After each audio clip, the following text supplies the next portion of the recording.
Mr. Brooks, the live stream is on. I don't care about the live stream, just like y'all don't care.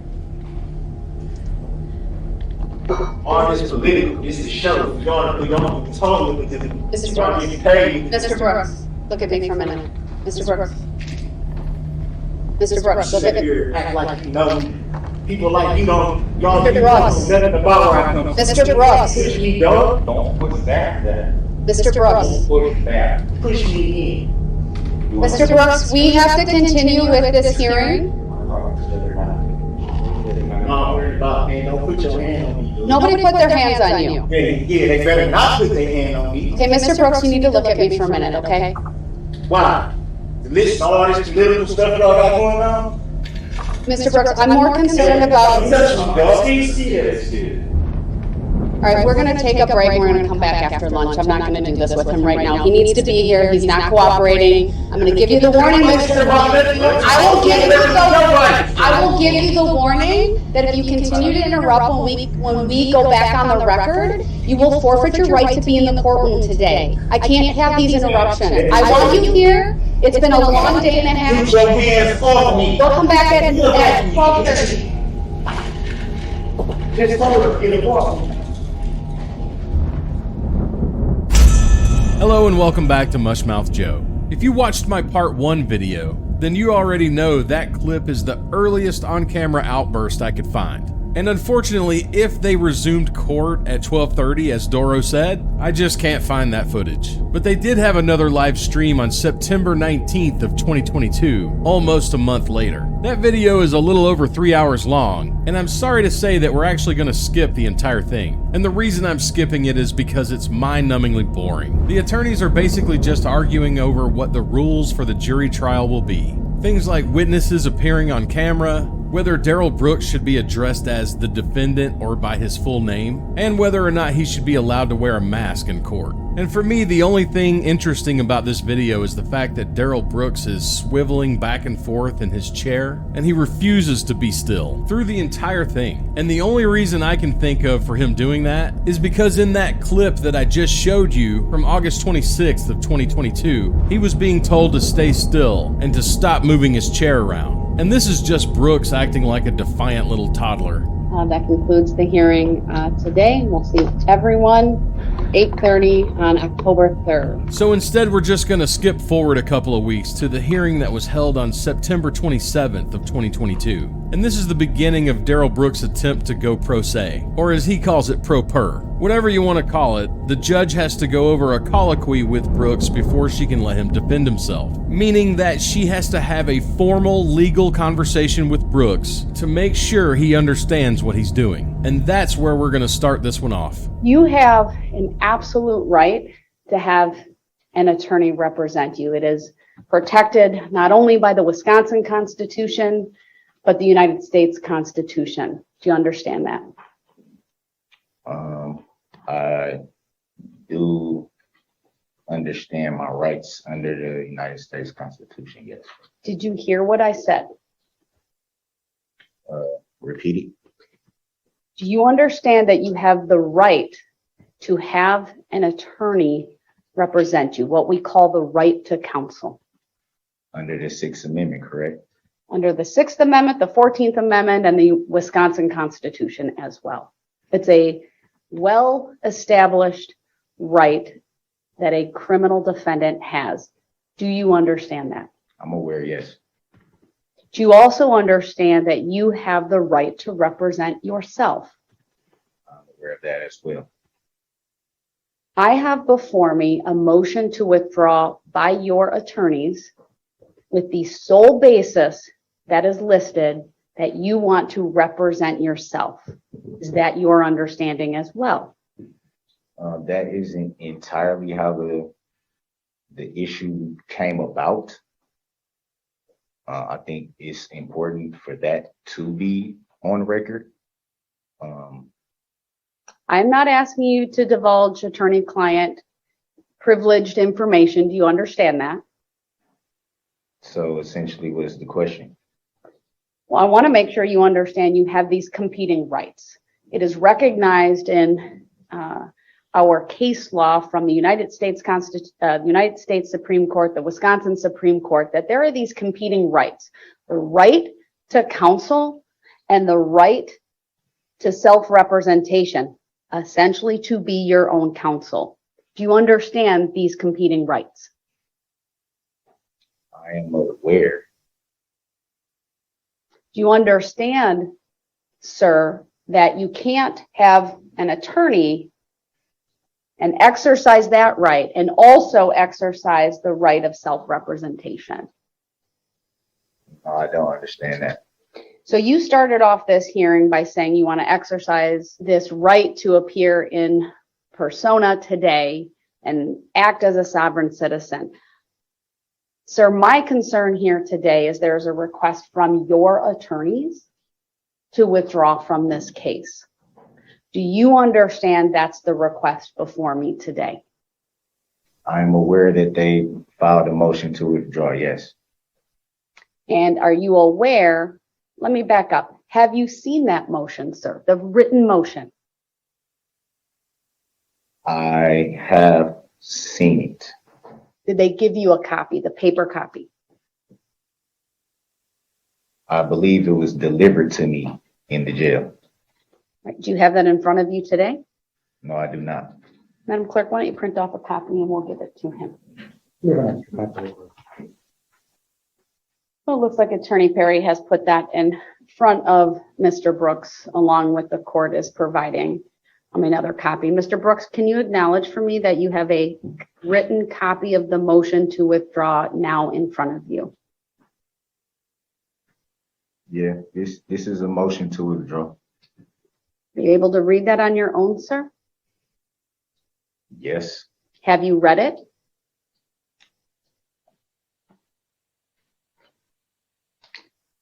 As of now, I have read it. Do you understand what's in that motion?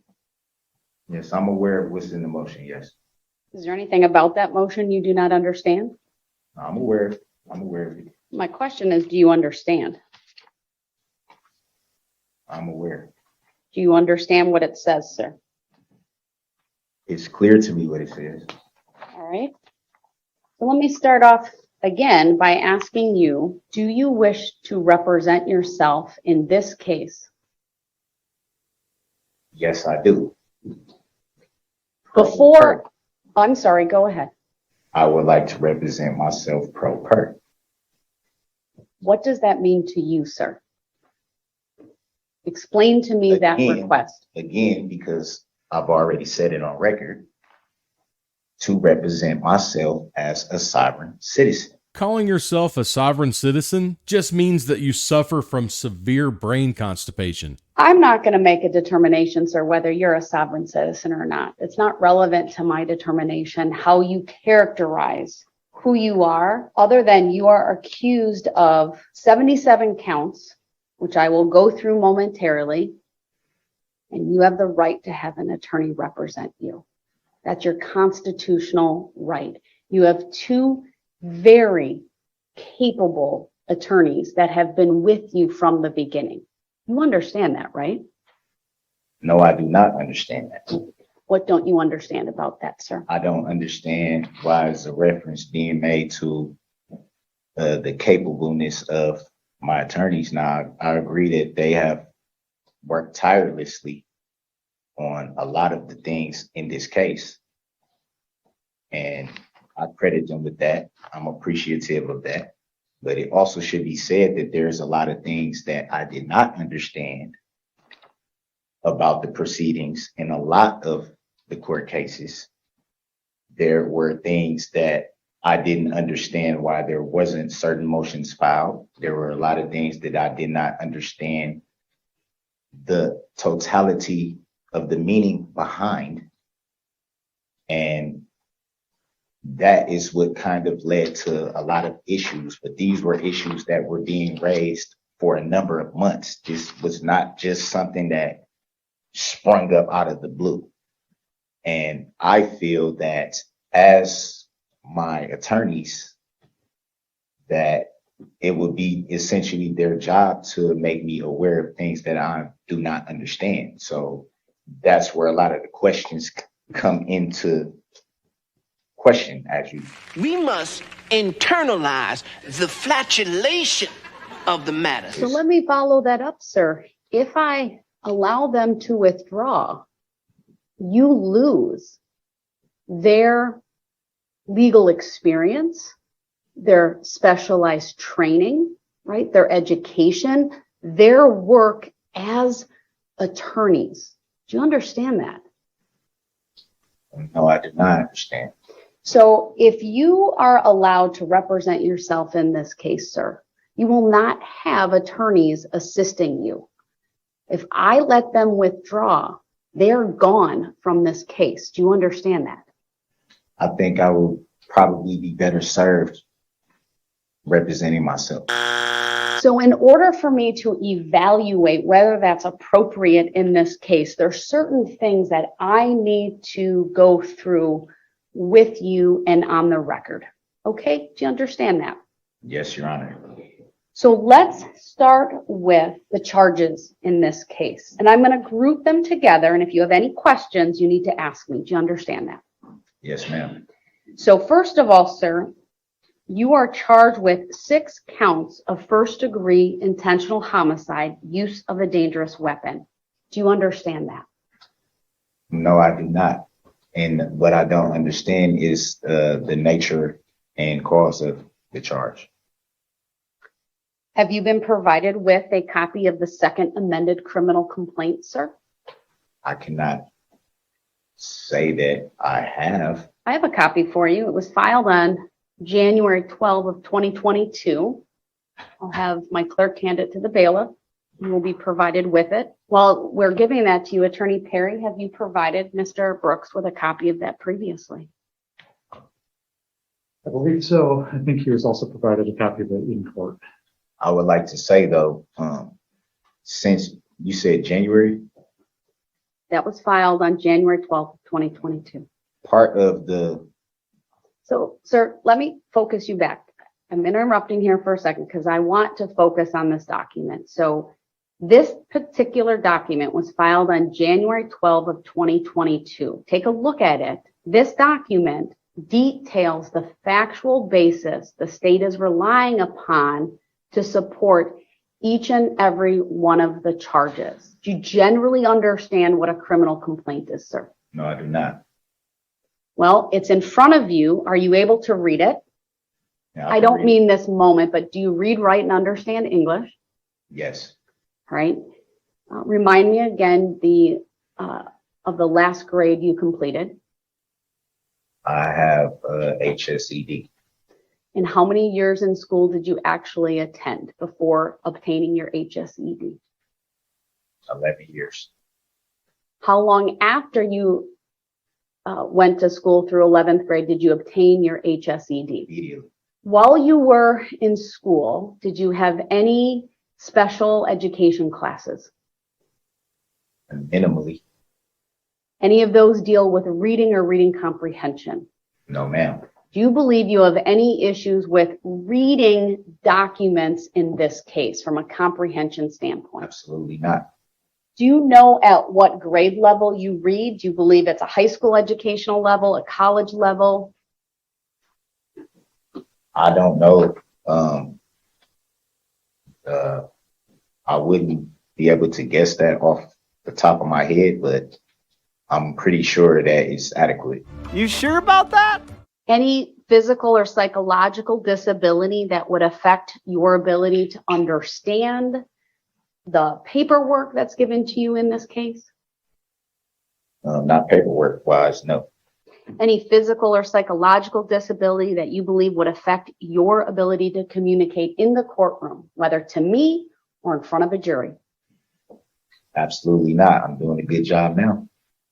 You are answering my questions, and I appreciate that. So, do you understand, sir, that you are charged with 77 different counts as it relates to conduct of yours that is alleged to have occurred on November 21 of 2021 in the city of Waukesha?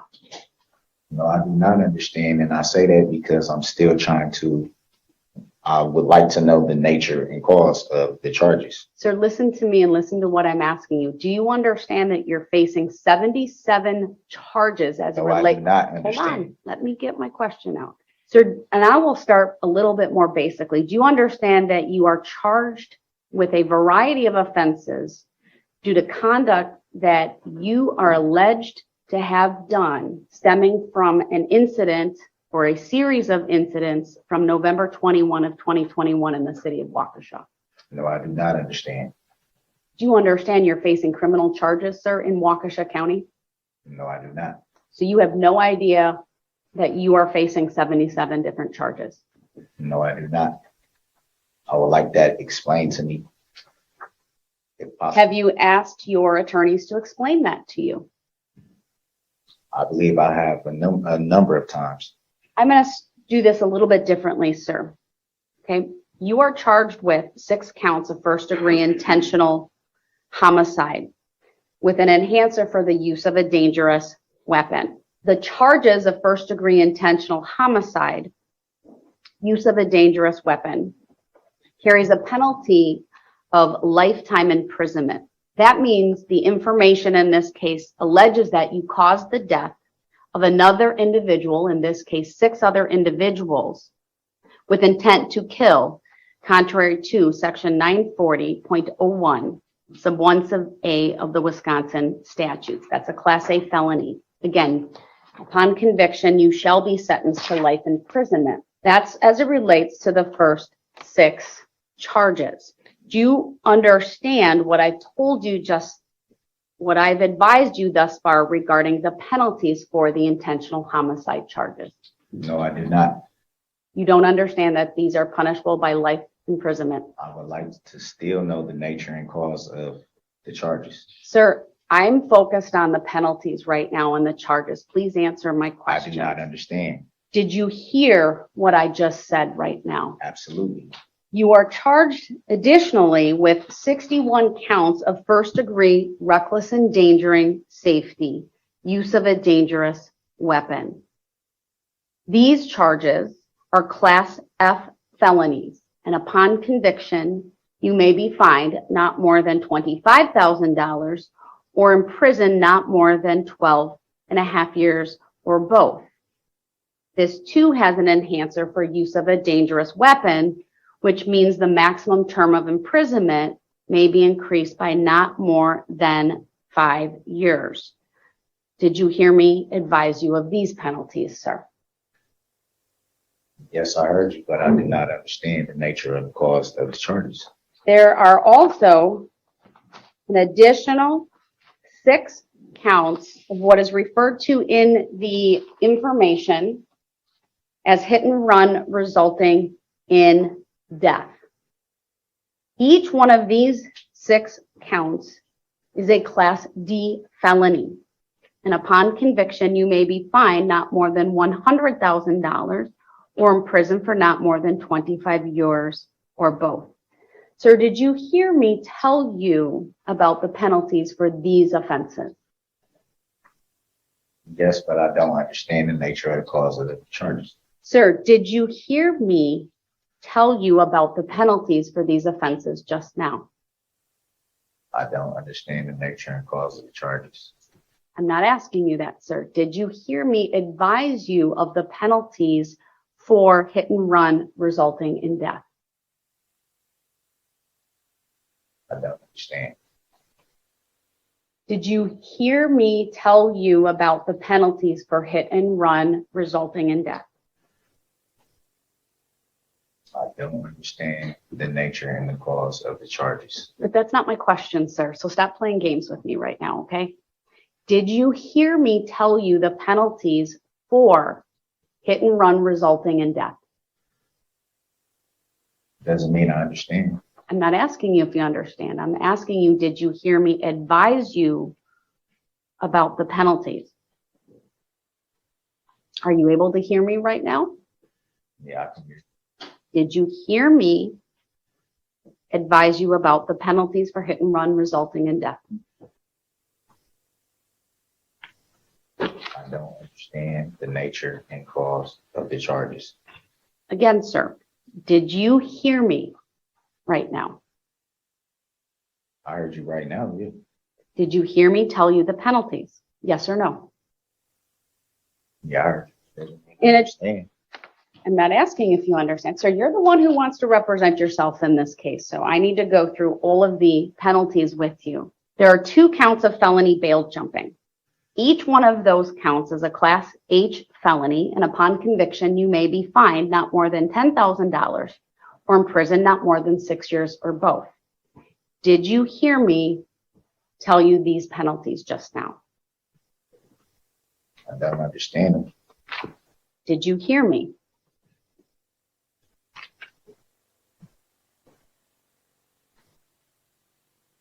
I heard you. There are also 2 counts of misdemeanor battery domestic abuse. Each one of these offenses is a Class A misdemeanor, and upon conviction, you may be fined not more than $10,000 or imprisoned not more than 9 months or both. And because each of these charges is an act of domestic abuse, costs upon conviction would include the domestic abuse assessment imposed under Wisconsin law. Do you understand, sir, what I have just told you about the penalties for misdemeanor battery? No, I do not. Did you hear me? Yeah, I heard you. Sir, I calculated the exposure for all of these offenses in 2 ways. In Wisconsin, when a person is convicted of a felony, under truth in sentencing, there's a maximum term of initial confinement and a maximum term of supervision that a court can order. So for example, for a lifetime offense such as the Class A felony for intentional homicide, obviously the maximum is life. Do you understand that? No. Did you hear what I said? Can you repeat it? For a Class A felony for first-degree intentional homicide, do you understand the maximum is life imprisonment? No, I do not understand. Did you hear me? Yes, I heard you. For the first-degree recklessly endangering safety charges, if I were to calculate all of the imprisonment that you face from a maximum standpoint, it would be 762.5 years plus an additional 305 years for the enhancers for use of a dangerous weapon. Do you understand that? No. Did you hear me just now recite that though? Yeah, I heard you. For the 6 charges of hit and run, the maximum exposure that you face for just those 6 offenses alone is 150 years. Do you understand that? No. Did you hear me say that though? Yes. For the 2 counts of felony bail jumping, the maximum for both offenses is 12 years imprisonment. Do you understand that? No. Did you hear me say that though? Yes. For the 2 Class A misdemeanors, the maximum is 18 months, meaning 9 months plus 9 months. Do you understand that? No. But did you hear me say that? Yeah, I heard you. You heard me advise you of all of these penalties. Is that right, sir? Yes, I heard you. Do not understand, but I heard you. A perfectly flawless tactic that can only be pulled off by a super genius like Darrell Brooks. Sir, do you want to be represented by a lawyer in this case? No, I do not. Do you understand that you have a constitutional right to be represented by a lawyer in this case? I'm aware that that is one of my rights under the Constitution, yes. You understand that if you do not have enough money to hire your own lawyer, you may be entitled to have a lawyer appointed to represent you. Do you understand that? I'm aware, yes. I've already gone through the charges and the maximum penalties of imprisonment for all of these offenses.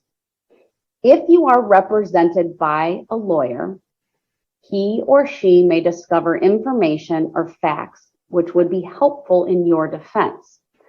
A lawyer may find that you have a defense to the charge or that there are facts which may result in a lighter penalty. I want you to take this into consideration in deciding whether or not you want a lawyer to represent you.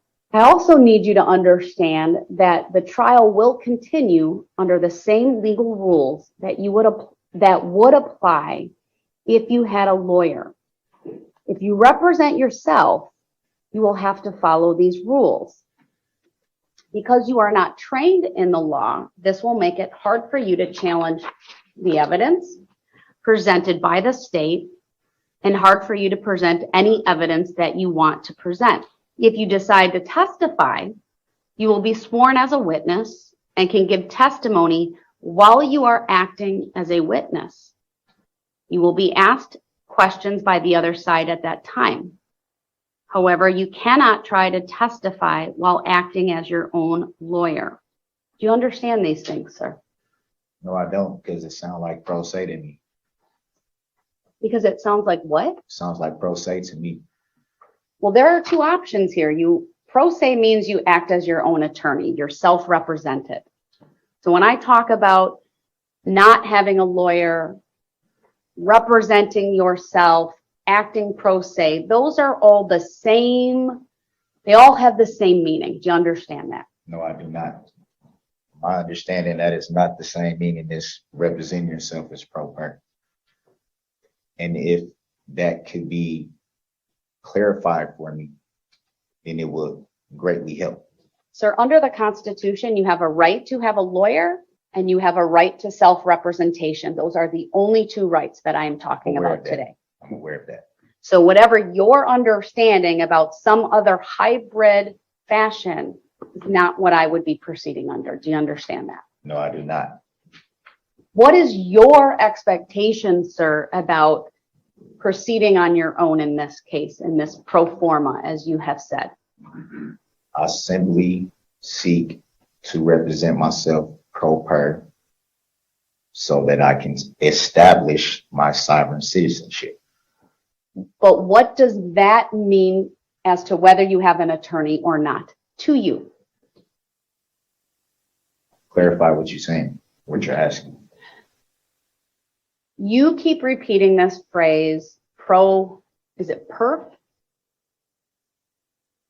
Spell it for me. Yes, I want to per, make sure yes. that I have the right words that you're using. You want me to spell prior persona or pro per? Which one? Tell me what you think you want to do in this case and what phrase or term that you're using and what it means to you. Your Honor, I just stated on the record what I would like to do. I don't think. Spell it for me. PROPRIAPERSONA.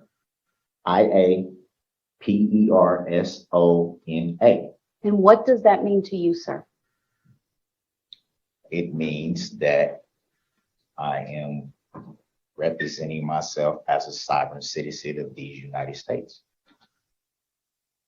Does that mean you have an attorney or not have an attorney representing you, to you? It means that I am representing myself in all legal matters. So that would say that I am my own attorney. Do you understand, in order for me to honor that request of yours means you must waive your right to an attorney in this case? Can you clarify that for me? In order for me to honor this request of you to appear pro persona as a sovereign citizen, let me back up. What you're telling me is that you want to represent yourself and you're describing it as pro persona. Fair enough? Do I have that right? Yes, ma'am. All right. What I hear when you say that is you want to represent yourself and exercise your right under the Constitution to be your own attorney. That's what I understand your request to be. Am I wrong in my assessment of that? No, you are not. In order for me to recognize your request and grant your request, you must waive your right to counsel in this case. Do you understand that? Is there case law on that will give me clarification? I can't give you advice, sir. I'm just asking you questions. All right? Well, my understanding is I don't see how that comes into play. That's why I'm asking, is it a way that can be, that part of what you're saying, just that part can be clarified to me, because that was not my understanding, that there had to be some waiver of rights and things Sir, of that in nature. order for you to represent yourself, you need to waive your right to counsel in this case. Do you understand that? No, I do not, because it's not clear to me. Is that a You can't way? have it both ways, sir. You I'm either not trying to have it both ways. listen to I'm me. just asking.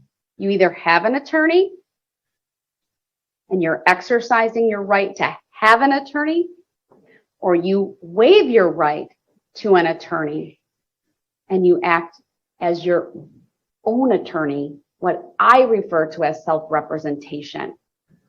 Doesn't matter to me what phrase you put on it. The Constitution guarantees you the right to have counsel, and it guarantees you the right to represent yourself. In order for me to honor your request to represent yourself and allow that in this case, means you must exercise, you must waive your right to an attorney. Now, since you just broke it down that way, it's a little bit more clear. That's all I was asking. I don't necessarily know, right, what's going on in your mind. That's why I ask a lot of questions. So do you now understand that, sir? Yeah, I would like to waive that right to counsel. I would like to represent myself from her, as I stated, yes. Part of the decision I need to make, sir, is to evaluate certain criteria. It's why I asked the questions earlier, in part about your level of education, your level of literacy, your ability to communicate in the courtroom, etc. Do you remember me asking you those questions? Yeah, I remember you asking me that. So another thing that I have to evaluate those, sir, because ultimately I have to make a determination that you are knowingly, intelligently, voluntarily, and deliberately making a choice to waive your right to counsel and represent yourself. And in order for me to do that, I must establish certain things, including that you understand the charges and the penalties you face. Does that all make sense so far? Yes. You may have a lack of understanding about the nature of the charges and may have questions regarding that. But my role here today is not so much to explain all of those nuances and explain the basis for the charges, but to make sure you understand what charges you face and the penalties for them. Do you understand the distinction? Yeah, it makes sense to me. All right. So I'm going to go back to these charges again, sir. Do you understand you're charged with 6 counts of intentional homicide? I'm not, and let me preface, I'm not asking you if you understand why. I'm asking you if you understand that these particular 6 charges have been filed against you. I am aware. And are you aware of the penalties if convicted, for each count of first-degree intentional homicide? You said a lot of numbers, so. Well, and I can go back to them, and I'm okay. This No, is we don't important. need to- So, we don't need to do all that. first-degree intentional homicide is a Class A felony, and upon conviction, you shall be sentenced to imprisonment in life. Do you understand that? I'm aware. All right. And are you aware that there's also an enhancer for use of a dangerous weapon? I don't understand that, but I'm Are you aware. aware? I'm aware. All right. Are you aware that if a jury finds that you committed the offense of first-degree intentional homicide by using a dangerous weapon, that maximum term of imprisonment for this felony may be increased by not more than 5 years? Essentially, it adds 5 years for each offense convicted with that question being answered by the jury, yes. Do you understand? Are you aware of that? I'm aware.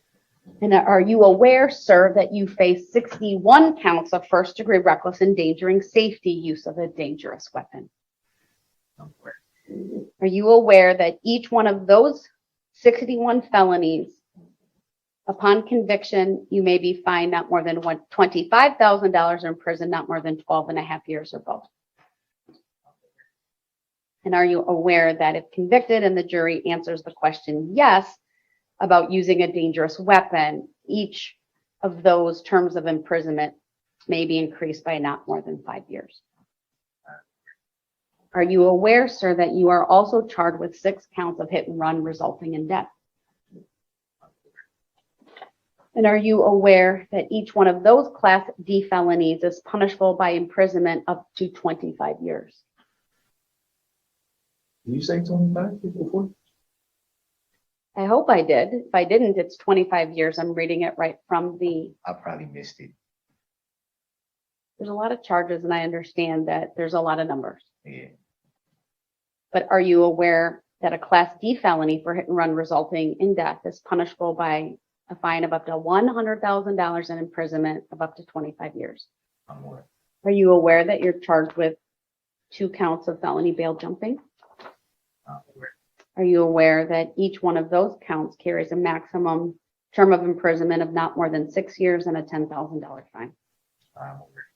Are you aware that you're charged with 2 counts of misdemeanor battery domestic abuse? I'm aware.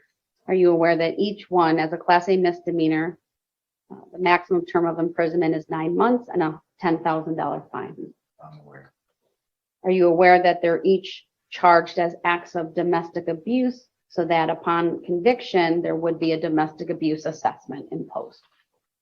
That last part I don't understand. What exactly does that mean? The very last sentence. Sure, it states as follows in the charging documents, that invoking the provisions of 968.075 sub 1 sub a, because this charge is an act of domestic abuse, costs upon conviction would include the domestic abuse assessment imposed under Wisconsin law. It's an additional $100. Also, it's a fine. It's a cost. It's a surcharge. What is it called? Technically, it's a domestic abuse assessment. It's a financial obligation, but when the court imposes it has some other collateral consequences that follow with it. I can't give you advice on what that is, but typically it involves prohibition of firearms. Are you aware of that? Yes, ma'am. Do you understand? Let me rephrase that. Are you aware, sir, that the state of Wisconsin is represented by District Attorney Sue Opper, Deputy District Attorney Leslie Basie, and Assistant District Attorney Zach Wichow? The 3 individuals seated to your left, my right. Say the first part again. Are you aware that the state of Wisconsin is represented by 3 attorneys here in court? No, I do not understand. Are you aware? I'm not even aware. So are you aware, sir, that the state of Wisconsin is the plaintiff in this case? I'm not aware. This is where the confusion of that comes in. I have confusion to how the state can be the plaintiff. I am not going to give you legal advice regarding that answer, sir, but you have the second amended criminal complaint, and if you don't, we'll give you the information as well. These are called charging documents, sir. And on the top of each one of those, on page 1, there's a caption. It says State of Wisconsin Circuit Court, Waukesha County. Do you see that? Yeah, I see that. Do you see where it says State of Wisconsin Plaintiff versus Darrell Brooks Defendant? Okay. This is why I'm confused. You have every document I ever got up until this point was like this, with my name in all caps. So what are you holding up? Is that the motion to withdraw? Well, yeah, because it's the newest. Right. So every legal document that is filed that's considered a pleading would have a caption. The caption is the information that says what court we're in. So it's circuit court, the county, Waukesha County, and tells the court who the parties are. The parties in this case are the state of Wisconsin as the plaintiff and Darrell Brooks as the defendant. Are you aware of that, sir? No, I'm not. I need clarification on how the state of Wisconsin can be a plaintiff, because that would essentially mean that the state of Wisconsin is the injured party. How could the state be an injured party? Sir, I am not going to go down this path of giving you legal advice. Are you? I'm not asking for legal advice. And I don't need I'm to saying provide. I'm confused on how that can be. That's what I'm saying. Well, the bottom line, sir, is the state of Wisconsin is the legal entity represented by the Waukesha County District Attorney's Office that brings charges against a defendant. Alleged defendant. Well, no, you're a defendant accused of committing offenses. You're not an alleged defendant. You are a defendant, but the allegations are accusations. Are you aware of that? No. Are you now aware of it because I just told you it? No. Well, we're going to start with this premise, sir, that the state of Wisconsin is the plaintiff. They are represented in this case by the Waukesha County District Attorney's Office. There's many attorneys in that office, but the three attorneys who are prosecuting this case are the district attorney, Sue Opper, one of her deputy district attorneys, Leslie Basie, and an assistant district attorney, Zach Witchow. They have been seated at the other table, whatever courtroom we are in, throughout all of the proceedings, or the vast majority of the proceedings in this case. You're aware of that, right?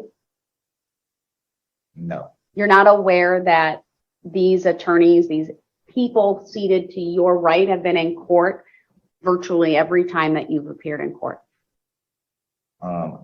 The guy just came like the last few court dates. So you are aware because you made some observations. Well, the confusion with the question that you're asking is still, how can the state of Wisconsin be the plaintiff?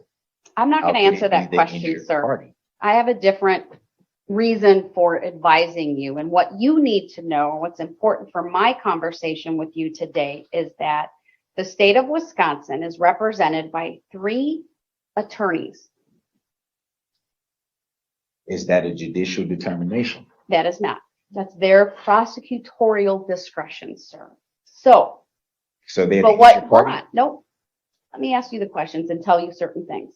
What I want you to know is that the three attorneys appearing on this case have a collective, if I did my math right, 66 years of experience as attorneys. Did you hear what I said? Yes or no? Okay, 66 years of experience as attorneys. Okay. So I'm gonna ask them a couple questions, and I want you to listen carefully. Attorney Opper. Yes, ma'am. Has your entire career been as a prosecutor? Yes, ma'am, since 1991. How many intentional homicide cases can you estimate for this court that you've been involved in? And, That's just before me. Is that how you took that question, or is that total? oh, I'm sorry, total in the course of my career. All right, so 10 intentional homicide cases that actually went to trial or just prosecuted in general. I wasn't very clear on my question, so. Okay. I would say probably 8 of those would have gone to trial. This is a ballpark, Judge. Right. Suffice it to say, you are experienced in litigating intentional homicide cases. Yes, ma'am.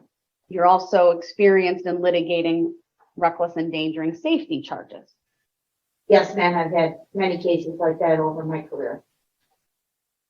How many trials do you think you've participated in over your 31 years? I would estimate 200. Attorney Basie, similar questions. You have, I believe, 27 years of experience. I do. All of that as a prosecutor? Yeah. Can you estimate for the court how many trials you have been involved in? 125. Very precise.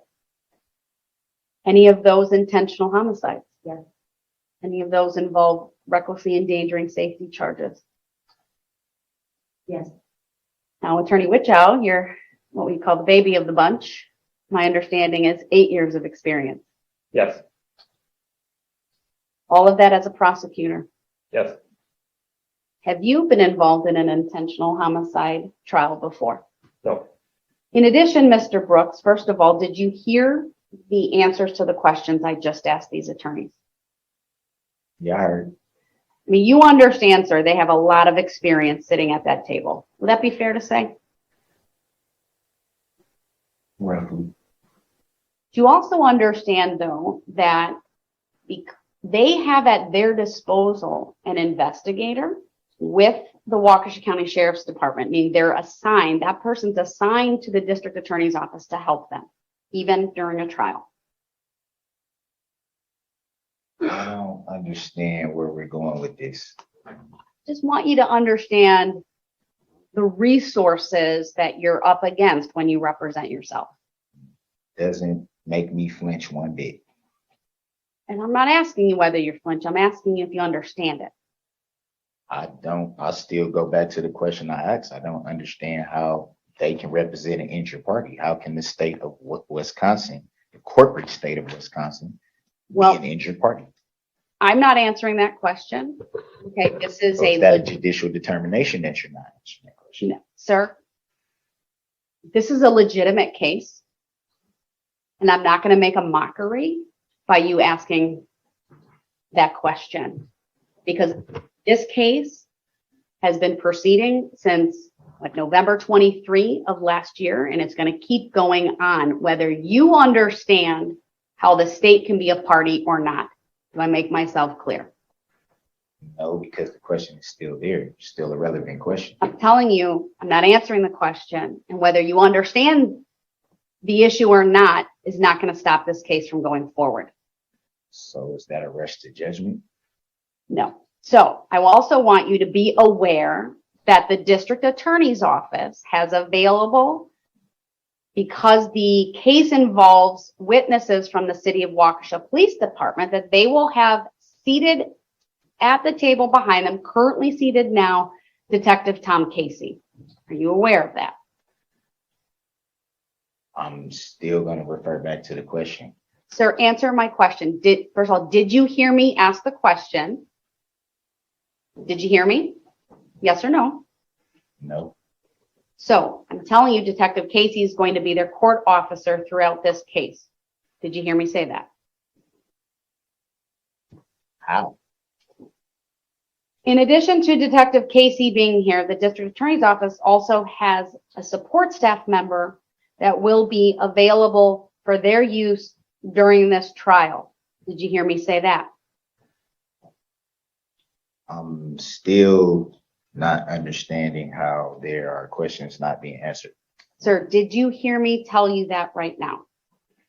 Did the court hear me ask the question of Mr. how can the Brooks. state be a plaintiff? Mr. Brooks, Is gotta it answer. some type I'm of not- case law you can point me to? I'm not allowed to give you legal advice, nor will I. I'm not asking for legal advice. The whole point of this, sir, is that I need you to be aware that many people are going to sit on the other side of the courtroom working towards presenting this case and seeking convictions on all charges. Now, seated next to you are attorneys Perry and attorney Keys. My understanding of their experience, sir, is that Attorney Perry has been practicing for 20 years. Attorney Perry, is that true? Yes, All of that with the public defender's office. that's right. You have experience both now in the trial courts and appellate courts. Is that true? Yes, And throughout that experience, you have litigated intentional homicide cases. Also been involved in, I would imagine, cases where the charges involve recklessly endangering safety, yes, hit and run, resulting in death. If possible, I don't know. Attorney Keys, my understanding is you have 12 years of experience, Yes, all with the public defender's office, in criminal defense. all in criminal defense. And you've been involved in intentional homicide cases as well. Yes, Suffice it to say, you and Attorney Perry have dedicated your careers to representing the rights of people accused of crimes. yes, Take that job very seriously. I do. Attorney Perry, same thing, right? Yes. Mr. Brooks, did you hear me ask your attorneys about their experience as attorneys? I'm trying to understand what is the relevance. Sir, did you hear me ask them about their experience? What is the relevance? Sir, did you hear me ask them questions about their experience as attorneys? Yes or no? What is the relevance, Your Honor? Since you're questioning the relevance, I will presume that you heard me and understand that you are seated next to attorneys who have dedicated their careers to the representation of individuals accused of crimes and that they're very experienced at that. So you're assuming something that I did not say? The other thing that I need to make sure you are aware of, sir, is what the state would have to prove in this case in terms of the elements of the offenses. I presume, but I want you to confirm that you understand the state of Wisconsin bears the burden of proof in a criminal case. I'm not going to confirm anything until the question is answered how the state can be a plaintiff. I'm not going to answer that question, sir. Can it be shown to me by some type of case law? You currently have attorneys representing you. I have not discharged them. If you have questions about legal topics, you can ask them. I'll even give you a moment. I'll step off, give you a couple minutes, 5, whatever. If you need to ask them those questions, do you want that opportunity? We're on the record. I can pause. No need to pause. Can the prosecution? Sir, we're moving on. I understand you're not happy with the court not answering this question that you have, but I'm not going to answer it. Well, that's essentially a rush to judgment.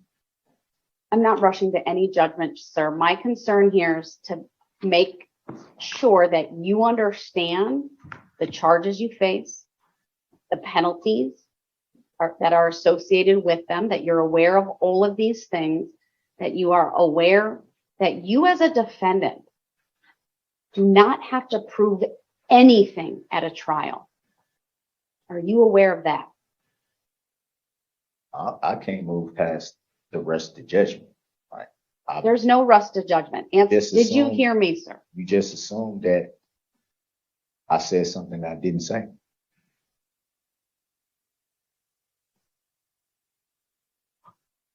We're going to move on. How can we? We're moving on, sir. How Mr. Brooks, can we do that though? we are here at your request to represent yourself. We're going to move on because your question is not relevant to that inquiry. So I'm moving on. But it's relevant. And you don't have to like it. No, it's not. It's not that I don't. We're moving I'm on. fine. It's just I find it hard for me to ask a question that's not relevant, but then it's relevant for me to know the Mr. Brooks, we're experience moving of everybody on. And here. if you have the inability to move on, then this hearing is done. It still has to be a determination made. Sir, I would like to Yeah. continue. So we need to move past this. And if you can't move past this, then I'm done.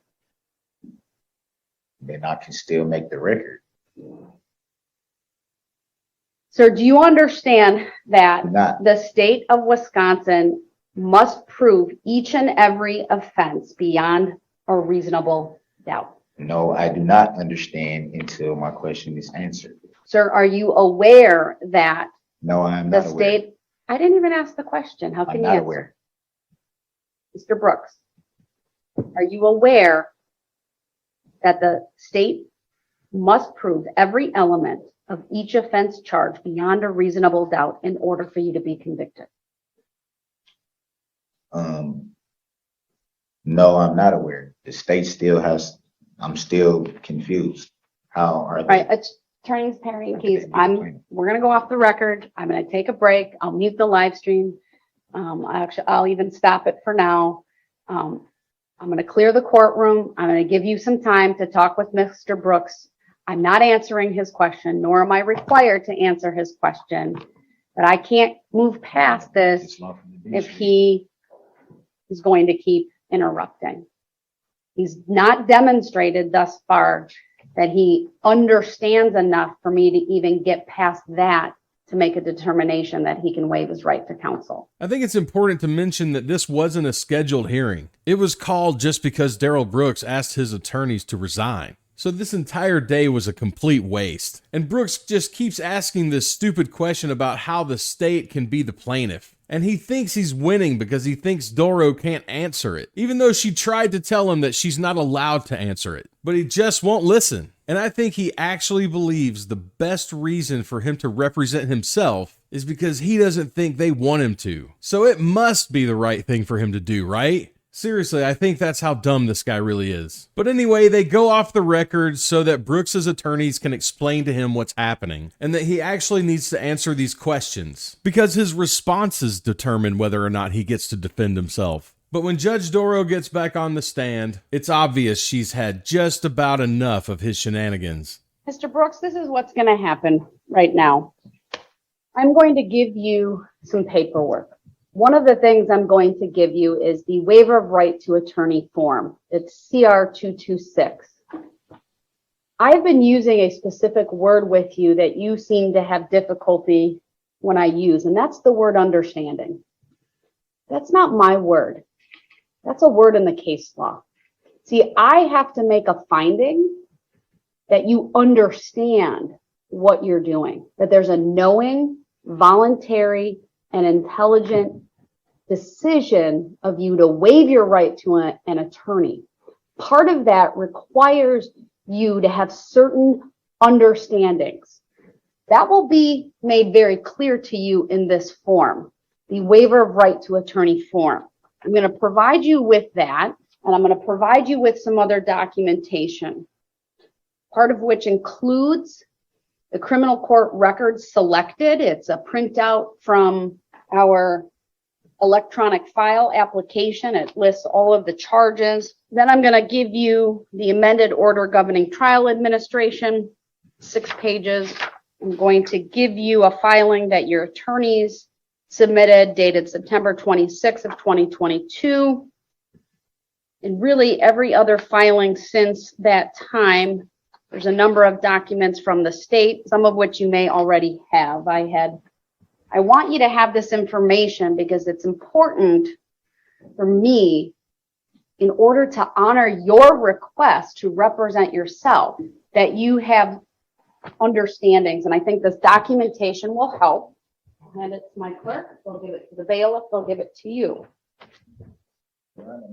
Nope. I'm talking, sir. No, listen, Mr. Brooks, we are done here today. Okay. I cannot make a finding at this point that you have an understanding of what you're charged with, the nature of these proceedings. I am not going to get into a debate about whether you're a sovereign citizen or not, or even whether you have any understanding of how the state is a plaintiff in this case. My sole reason for being here today is your motion through your attorneys to consider your request to represent yourself. You have demonstrated through this hearing that you don't have a basic understanding of some of the things that are going on. So I'm going to give you time to consider this request. Talk with your attorneys more because they still represent you. They have not been discharged in this case. And if you decide that you want to represent yourself, then that form, that waiver of attorney form, needs to be filed by 9 a.m. tomorrow morning. And then your attorneys can make a request of my clerk and I will schedule this for sometime tomorrow. If that does not happen, they remain your attorneys. But at this point, sir, I cannot grant the request because I cannot make a finding that you understand what's going on. But that has been done because of frankly, the word game that you are employing with me. You can roll your eyes all you want, sir. Roll your eyes at me, I'll roll that little head of yours down on the floor. I mean, because So I'm done. If need be, we will come back tomorrow. it should be noted. But at this Either point, one the is court's in filed. recess. Thank you, sir. We're adjourned. Yeah, whatever. So court is adjourned for the day, and Darrell Brooks gets the chance to go back to his cell and read up on what's taking place so that he can get a better understanding. But as we all know, you can't tell a sovereign citizen anything. So on the very next morning, September 28th of 2022, the court goes back on the record, and Darrell Brooks has now had a chance to educate himself about what's going on. So let's just see what, if anything, has actually changed here. All right. Thank you, everyone. Please be seated. Court will call State of Wisconsin versus Darrell Brooks, case number 21 CF 1848. May I have the appearances, please? Good afternoon, Your Honor. Sue Upper, Leslie Daisy, and Zach Witchell appearing for the state of Wisconsin. Darrell Brooks appears in person with his attorneys, Anna Keys and Jeremy Perry. Good afternoon. All right, good afternoon, everyone. Back to that. I'm sorry? I'm here representing myself pro per. Yep, nothing has changed. If anything, his brain is actually more constipated than it was the day before. All right, thank you, sir.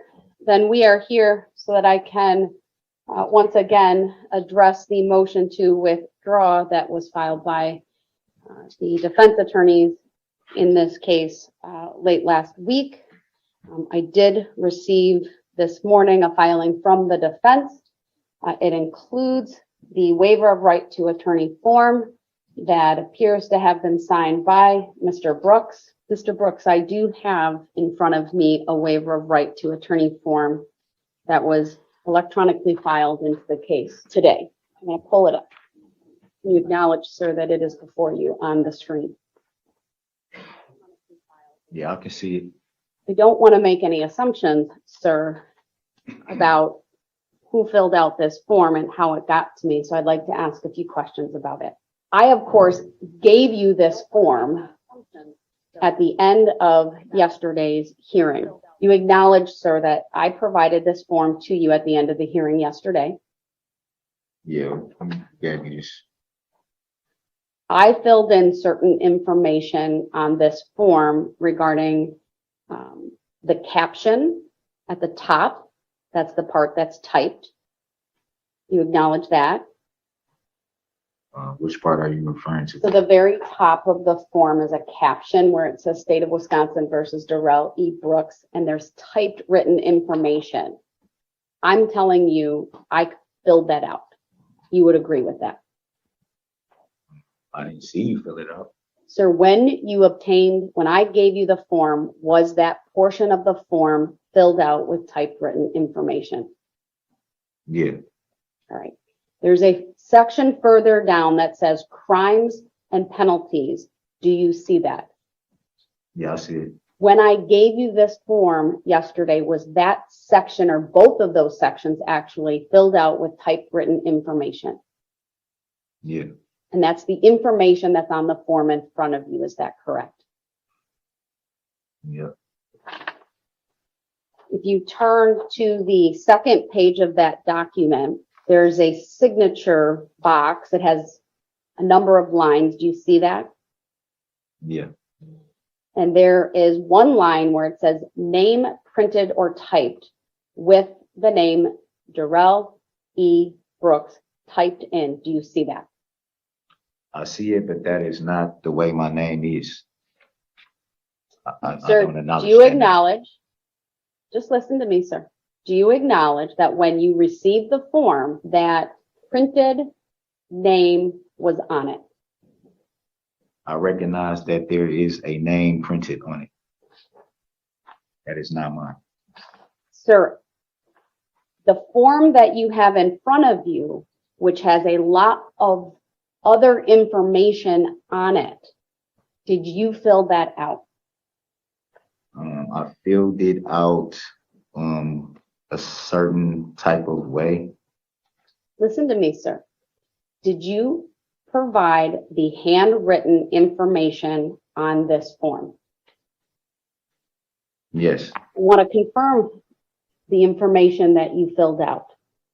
My understanding, you are 40 years of age. Is that correct? yep, It's also my understanding that you completed 11 years of schooling.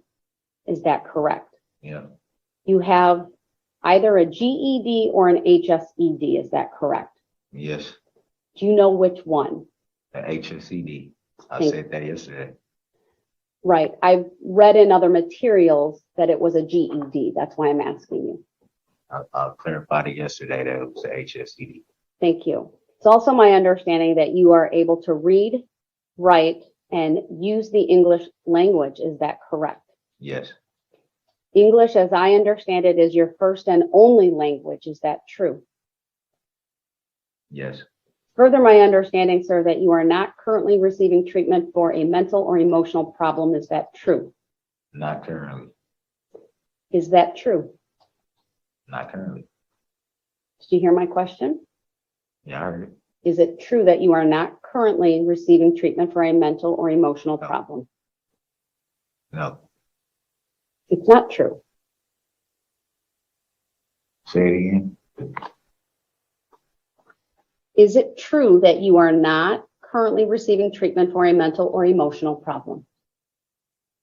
Yeah, that's true. Stupid! You're so stupid! You also have checked that in the past you have received treatment for mental or emotional problems. Is that true? Yes, Further, my understanding, sir, that you have not had any alcohol, medications, or drugs within the last 24 hours. Is that true? yes, It's also my understanding, based upon how this form was filled out, that you do not have any physical or psychological disability that may affect your ability to be informed what is happening in court or communicate your position or views on the case to the court. Is that true? yes, We talked a little bit about this yesterday. You graduated with an HSED, as we talked about, right?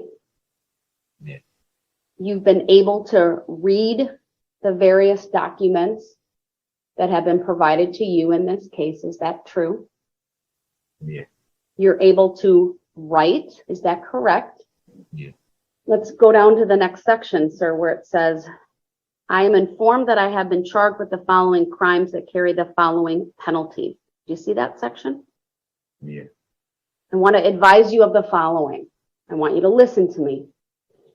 You are charged with 6 counts of first-degree intentional homicide, use of a dangerous weapon. Each one of these counts is a Class A felony, punishable by life in prison, plus an additional 5 years for each count. Are you aware of that, sir?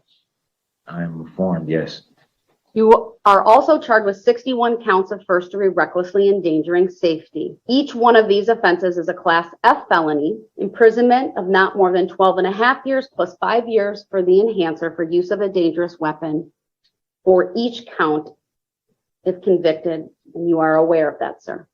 yes, I'm informed of that, yes, There are also 6 counts of hit and run resulting in death. These are Class D felonies, imprisonment of not more than 25 years for each count. And you are aware of that as well. I am informed, yes. I was under the impression that it was a certain type of way in the wording. Sir, you are also charged with 2 counts of felony bail jumping. These are Class H felonies. And upon conviction, you may be imprisoned for not more than 6 years for each count. Are you aware of that? I am informed. And then there are 2 counts of misdemeanor battery. Those are Class A misdemeanors, and upon conviction, you may be imprisoned for not more than 9 months. Are you aware of that? I am informed. Have you been informed, sir, regarding the total exposure if convicted of all counts as charged across these 77 counts? I am informed, yes. Are you informed, sir, that as to the intentional homicide charges, use of a dangerous weapon, that if convicted, you could be sentenced to 6 life sentences consecutive to one another? I'm informed. Do you understand? Strike that. Are you informed, sir, that you could be sentenced consecutively on each one of the counts for which you are convicted? I'm informed. For the first-degree reckless and endangering safety charges, without even the enhancer, are you informed that the maximum exposure is 762 and a half years? I'm informed. Are you informed that when adding the enhancer, it adds an additional 305 years? I'm informed. You informed that the hit and run resulting in death charges carry an exposure of 150 years. I'm informed. Are you informed that the felony bail jumpings carry an exposure of 12 years? I'm informed. Are you informed, sir, that the exposure for the 2 Class A misdemeanors is 18 months? I'm informed. You informed, sir, that all of the charges stem from an incident that is alleged to have occurred on November 21 of 2021 in the city of Waukesha. I don't see that on the sheet. Sir, did you hear what I said? I thought I was following the sheet. That's why I'm looking. Sir, did you hear what I said? Oh, I did not hear what you said. Sir, are you informed that all of the charges stemmed from conduct that is alleged to have been committed by you on November 21 of 2021 in the city of Waukesha? I'm informed. Are you further informed that all of this conduct primarily relates to what has been referred to as the Waukesha Parade incident? They worded it as a different way. They call it an attack. I don't know who they is, and I don't frankly care. Listen to my question, sir. Did you hear what I just asked you? No, I'm not informed of that because it's never been referred to. Sir, If you don't like your attack on the Waukesha Christmas parade being referred to as an attack, then why bring it up in court while you're on the record? It doesn't exactly seem like the smartest thing to do. But Darrell Brooks apparently knows what he's doing, so nothing could possibly go wrong. I am advising you that your conduct that is spelled out in the second amended criminal complaint, which this court provided you with yesterday, accuses you of committing multiple offenses during the Waukesha Christmas parade. Did you hear me say that? Yeah, I just heard. Thank you for correcting the language. The next part of the form, sir, and I will return to it, is entitled, I understand I have the right to. Do you see that? Mine says I am informed. Sir, the form, listen to my question. Do you see the section of the form that is entitled, I understand I have the right to? Mine says I am informed. You're not listening to me, sir. I'll get to that. But the form, the state form, has a section that is titled, I understand I have the right to. Do you see that? Yeah, I see it. All right. You changed the word I understand to I am informed. Is that true? Yes. I'm going to advise you of the following. I want you to just listen. Sir, you have the right to have an attorney represent you at all stages of the proceedings. You have the right to have an attorney appointed for you by the state public defender if you do not have the money to hire an attorney. You have the right to hire your own attorney at your own expense. You have the right to ask the court to review a determination by the state public defender that you are not indigent and able to hire your own attorney.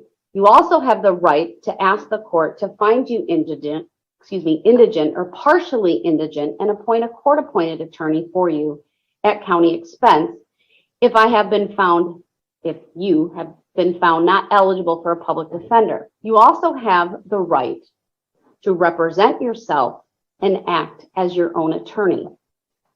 Did you hear me just now, sir? Yeah. There is a line underneath those advisements that says, check this box if you read and understand the above. On the form that I have, the word understand is changed to am informed of. Is that true? Yes. The box is checked. Is that also true? Yes.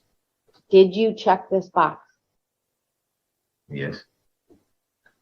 The next section of this form is titled, I understand an attorney would. However, on the form that I have, the word understand is changed to am informed. Do you see this section of the form, sir? Yep. Did you change the word understand to am informed? Yes, I did. I'm going to advise you of the following. I want you to just listen.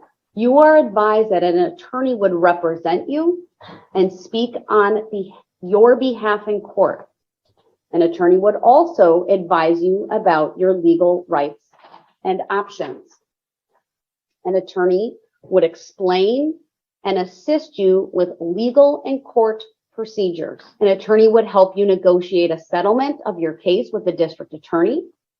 An attorney would investigate and explore possible defenses to the charges against you that may or may not be readily apparent to you. An attorney would prepare and conduct a defense on your behalf at any motion hearing or trial.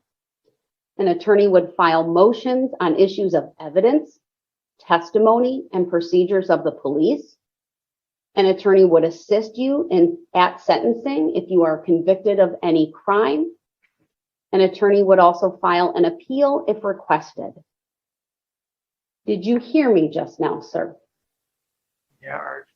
On the form that I have, there is a line underneath that says, check this box if you have read and understand the above. The word understand has been crossed out and changed to am informed of. Do you see that? Yeah.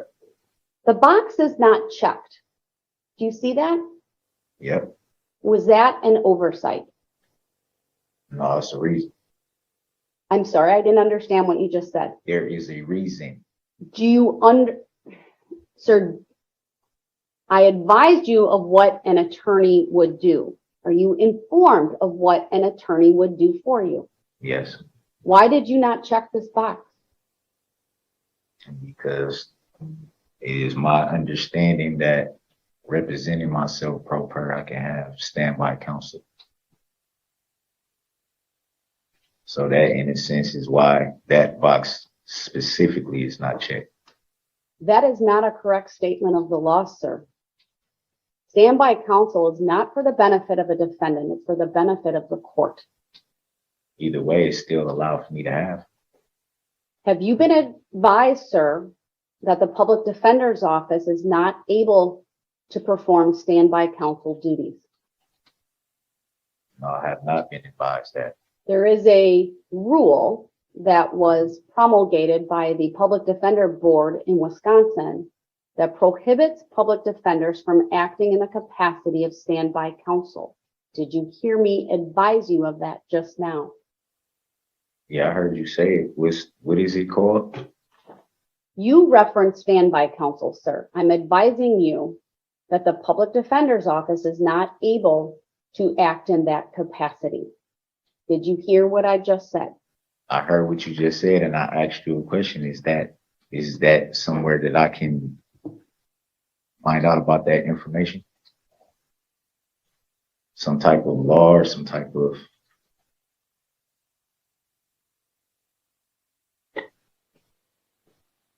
So it's an admin code. This is an administrative code provision, chapter PD 5, adversary representation. I direct your attention to PD 5.03, prohibition against acting as standby counsel. Sub 1, no SPD attorney may act as standby counsel in any case.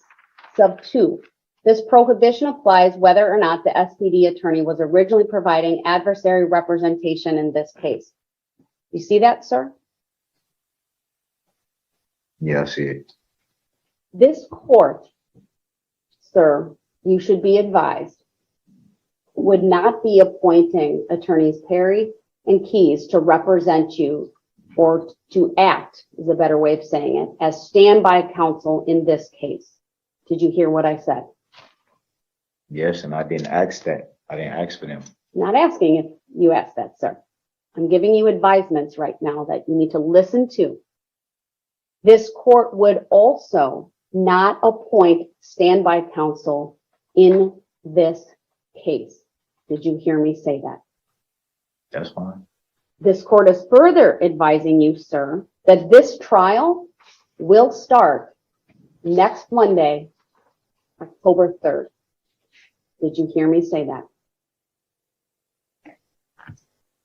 I heard you say it, but I object to that. And I object on the grounds that are you making a judicial determination of that when you haven't even decided the issue while we're here? Sir, I'm further going to advise you that at this late stage in the proceedings, which is frankly beyond the 11th hour, which is what the case law references, we are frankly at 11:58. This court will not appoint any other attorney to act as standby counsel if this court grants your request to represent yourself. Did you hear me say that, sir? Is that the answer to the question? Sir, did you hear me just now? Is that an answer to the question? This is not a question and answer session, sir. I'm giving you certain advisements. Did you hear me advise you just now? Did you hear the question I asked? Because it sounds like a Mr. Brooks, we'll move on.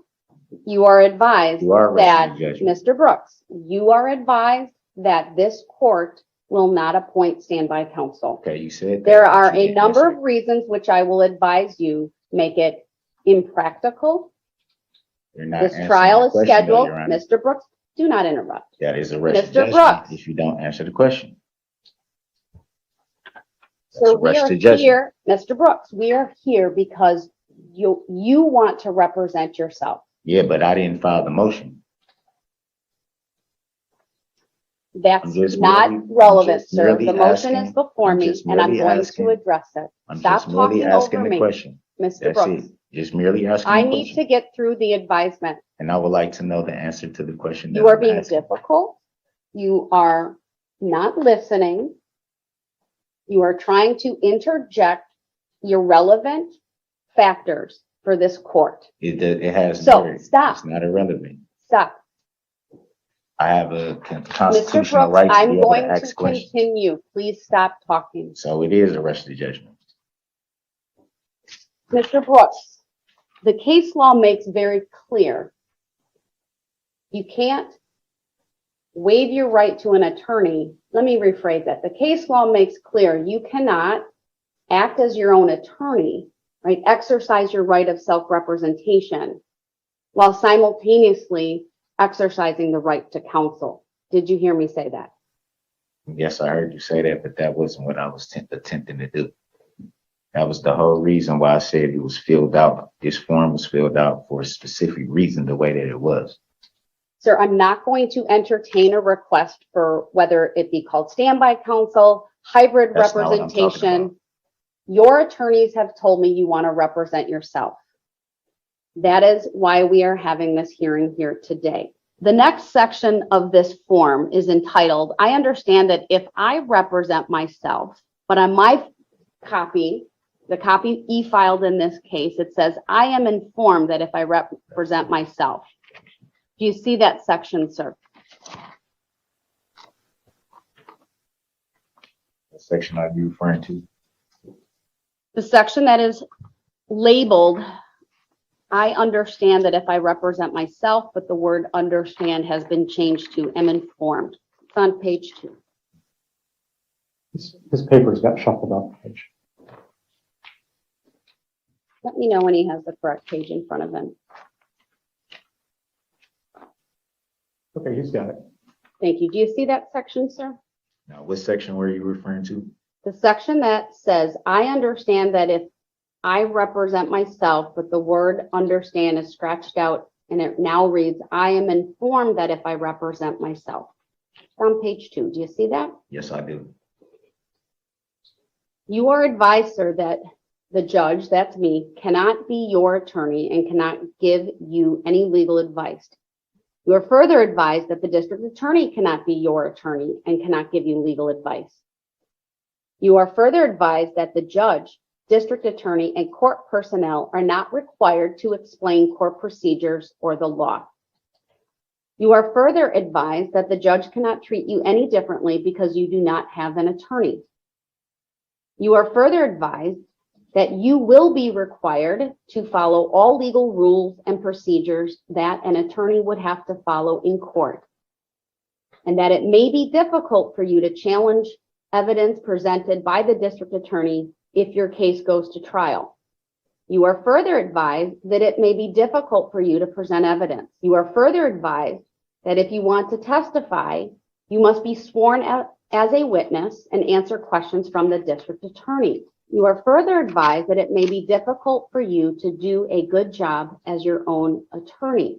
Did you hear the advisements that I just read to you, sir? Yeah, I heard it.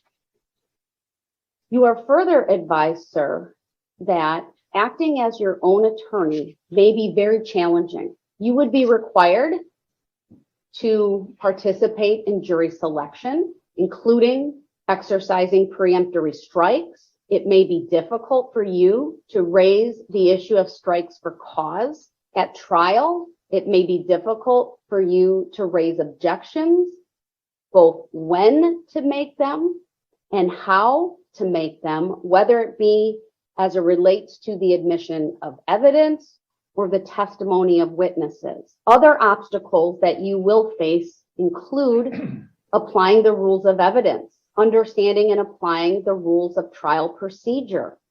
These are things that are spelled out in the Wisconsin statutes. They're the law. You may face challenges when it comes to jury instructions, including when or whether to ask for jury instructions on lesser included offenses. Did you hear me advise you of these challenges, sir? I did hear you advise me of them. I don't see them as challenges, Your Honor, at all. The court must also advise you that I can make no guarantees about your access to legal materials while in the jail. Did you hear me advise you of that? Yes, I did.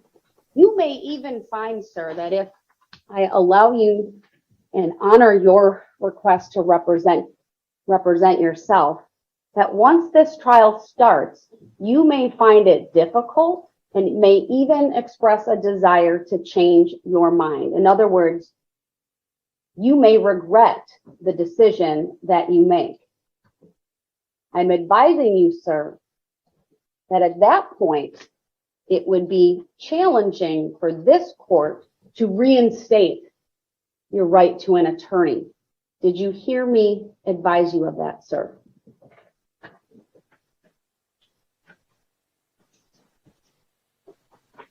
Did you hear me, sir?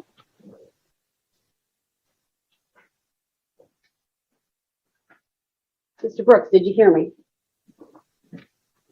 Yeah, I heard you. Once, Can I ask why would it be challenging? sir, let me continue. I want to advise you the following. When a person represents themselves, they are acting as their own attorney. Did you hear me say that? Yeah, I don't agree with that. The case law says that rescinding a waiver of an attorney is no different than a motion seeking the substitution of an attorney. That is why this court is advising you it would be challenging for this court. I didn't say impossible, it would be challenging. There is significant case law on substitution of counsel and it falling within the discretion of the court. There's criteria discussed in cases such as State versus Lomax, State versus Boyd. There is case law that discuss 11th hour requests, which are generally frowned upon as delay tactics.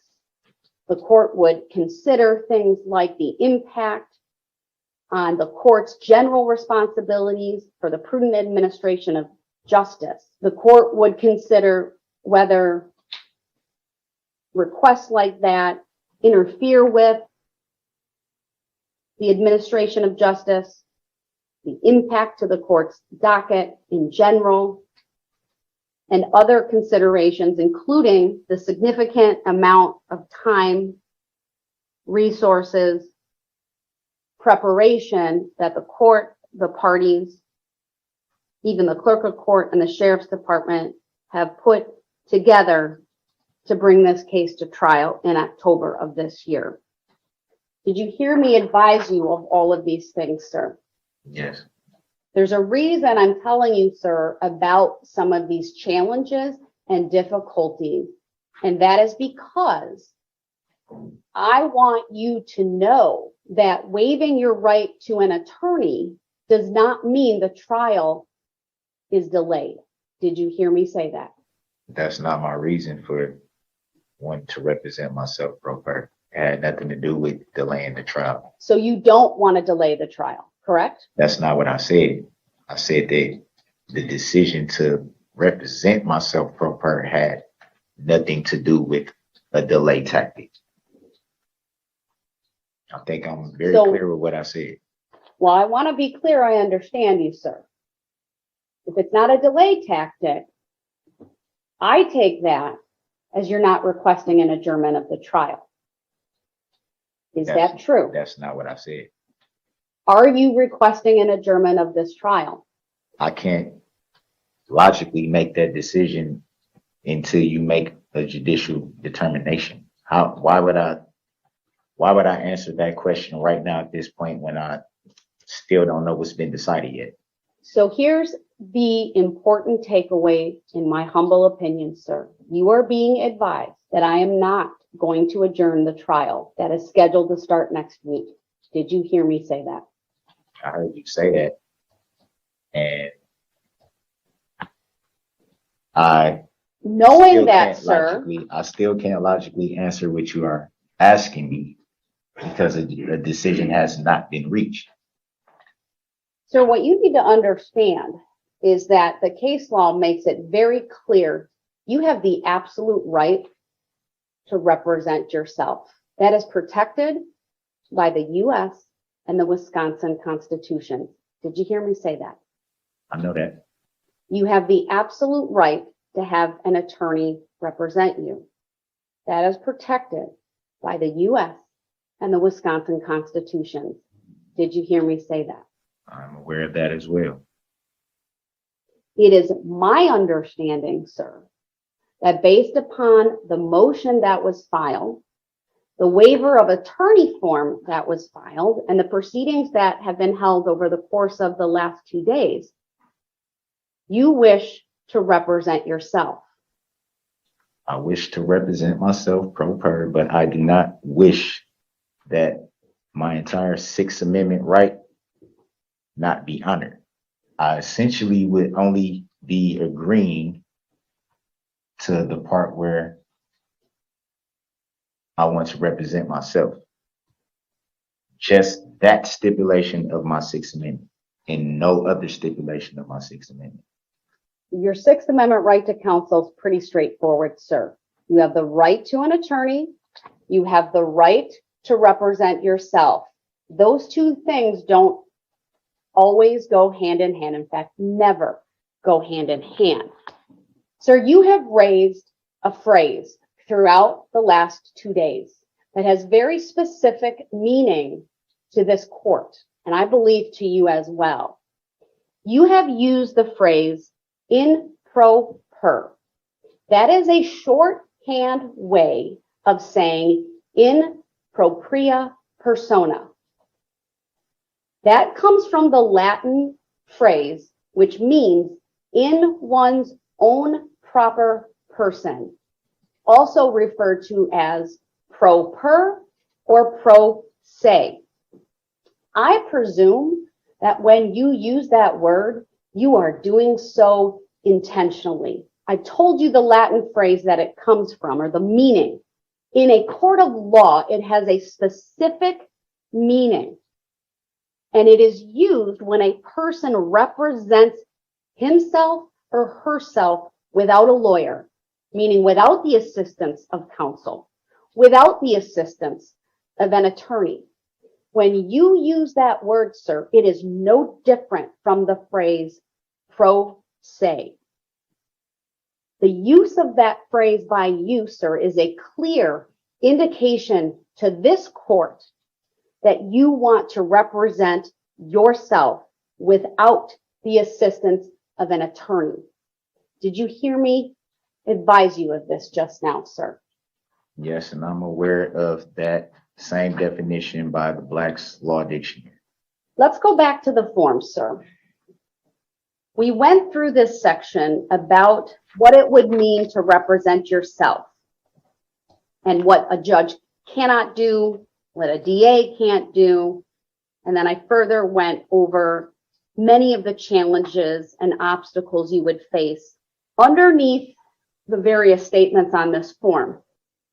There's a statement that on the form reads, check this box if you have read and understand the above. On the form that's been submitted to the court, it reads, check this box if you have read and am informed of the above. Do you see that? Yeah, I see it. The box has a check mark. Did you place that there, sir? Yes, I did. Sir, it appears to me that you read through this form very carefully. Is that true? Yes. You clearly changed words on the form, right? Yes, for a reason. It appears to me you did not have any difficulty reading the form and being aware of the contents. Is that also true? It's true to an extent where I put please elaborate first on one of them. That was the only thing that I had a question of. Sir, I cannot give you legal advice. What I can tell you is you are required, if you represent yourself, to follow the rules of evidence, the rules of procedure that are spelled out in the Wisconsin statutes no differently than if you were an attorney. If I was a licensed attorney, which I am not, which means that that would be pro se and not pro per. Sir, they mean the same thing. I don't frankly care what you call them. The terminology you use has the same effect. You either have an attorney or you do not. Did you hear me say that? I'm aware of that. Underneath that last checkbox, there is a paragraph that reads as follows. I am making this decision to represent myself knowingly and voluntarily. No one has made any promises or threats to me, and no one has used any influence, pressure, or force of any kind to get me to not ask for an attorney. No one has told me I should not ask for an attorney to represent me. Do you see that? Where it says I am informed of the court process involved in my case, that part? The top part? Underneath the last checkbox that we went through. I see it. You see it? Yep. Remember reading it? Yeah, I see it. There's another paragraph, and it appears to me that you read it and that you changed the word understand to am informed of or on. Do you see that? Yep. It says, I have read or have had read to me this entire document. I've truthfully answered and am informed on all portions of this document. I'm informed of the court process involved in my case so that I can adequately represent myself. I want to represent myself. There's a handwritten notation. I do not give up my right to assistance of counsel. Will explain reason. All rights reserved, and there's a signature. Do you see all of that, sir? Yes. You signed this document, sir? In my true name, yes. Sir, anyone make any threats or force you in any way to sign this document? No. Anyone make any promises to you in exchange for signing this document? No. You understand, sir, that by signing this document and presenting it to the court, you're asking me to accept your waiver of the right to an attorney. Just so I'm clear, that would be essentially just that part of my Sixth Amendment, correct? The right to an attorney, yes. Just that part. We are just talking about the right to an attorney, sir. So essentially, the rest of my Sixth Amendment right is preserved. That is correct. Thank you for clarification. Sir, do you wish to waive your right to an attorney? Yes. Anyone make any threats or force you in any way to waive your right to an attorney? No. Anyone make any promises to you in exchange for you waiving your right to an attorney? No. You understand, sir, that means attorneys Keys and Attorney Perry will be discharged from this case. I'm informed, yes. You are aware that means they will be discharged from representing you. Yes. You are aware they will not join you at that table after that decision is I made. am informed, yes. Do you believe you are making the decision to represent yourself knowingly and voluntarily? Yes. Do you believe you are fully informed about the advantages of having an attorney represent you? Repeat that again. Do you believe you are fully informed about the advantages of having an attorney, someone licensed to practice law in the state of Wisconsin, represent you? Fully informed, yes. Do you believe you are fully informed of the disadvantages and challenges of representing yourself and acting as your own attorney? Yes, I am informed. I went through this a little bit, sir. And while I know you have not asked for an adjournment, I want to make a few things clear if I haven't already. This court feels compelled to advise you in advance of a final determination by the court that this trial needs to take place in October of 2022 due to significant steps to secure a jury. This includes the extra jury pool. By that, I mean initially summoning approximately 1,600 qualified jurors, setting out what we call the initial qualification questionnaire, followed by a case-specific jury questionnaire sent to the vast majority of those 1,600 individuals. In addition, this trial was scheduled 6 months and 22 days, will be 6 months and 22 days on October 3rd, roughly 6.5 months. It was scheduled on March 11th. We've had significant litigation to date, including a motion to change venue, a motion to adjourn. We've conducted significant hearings regarding the jury selection process. This court heard and decided a motion limiting other acts. This court dismissed 6 counts upon the motion of your attorneys. This court set aside 1 month in October of this year to try this case. The Sheriff's Department has set aside this time. There's extra personnel that's been required from the clerk of court's office, the Sheriff's Department, just due to the high publicity of the case, the number of people involved, etc. Did you hear me advise you of this? Yes. Knowing all of this, is it still your desire to waive your right to an attorney? Yes. Attorney Perry, anything you want to add to what I've questioned Mr. Brooks on at this time, or any other information you think I should know? We will promptly give Mr. Brooks preparations that we've done for trial. We'll have delivered to him, and I understand that the jail is going to be working to make electronic discovery reviewable for him and taking all those steps. From the state, anything you'd want to add to the record at this point, Attorney Opper? Yes, Your Honor, thank you. There's a couple of points, please, if you could indulge me here for a minute. The court has certainly been very thorough. There's just a few things that I would like that you could perhaps drill down on just a tad bit more. My concern is on the form that you've just spent extensive time going through with Mr. Brooks.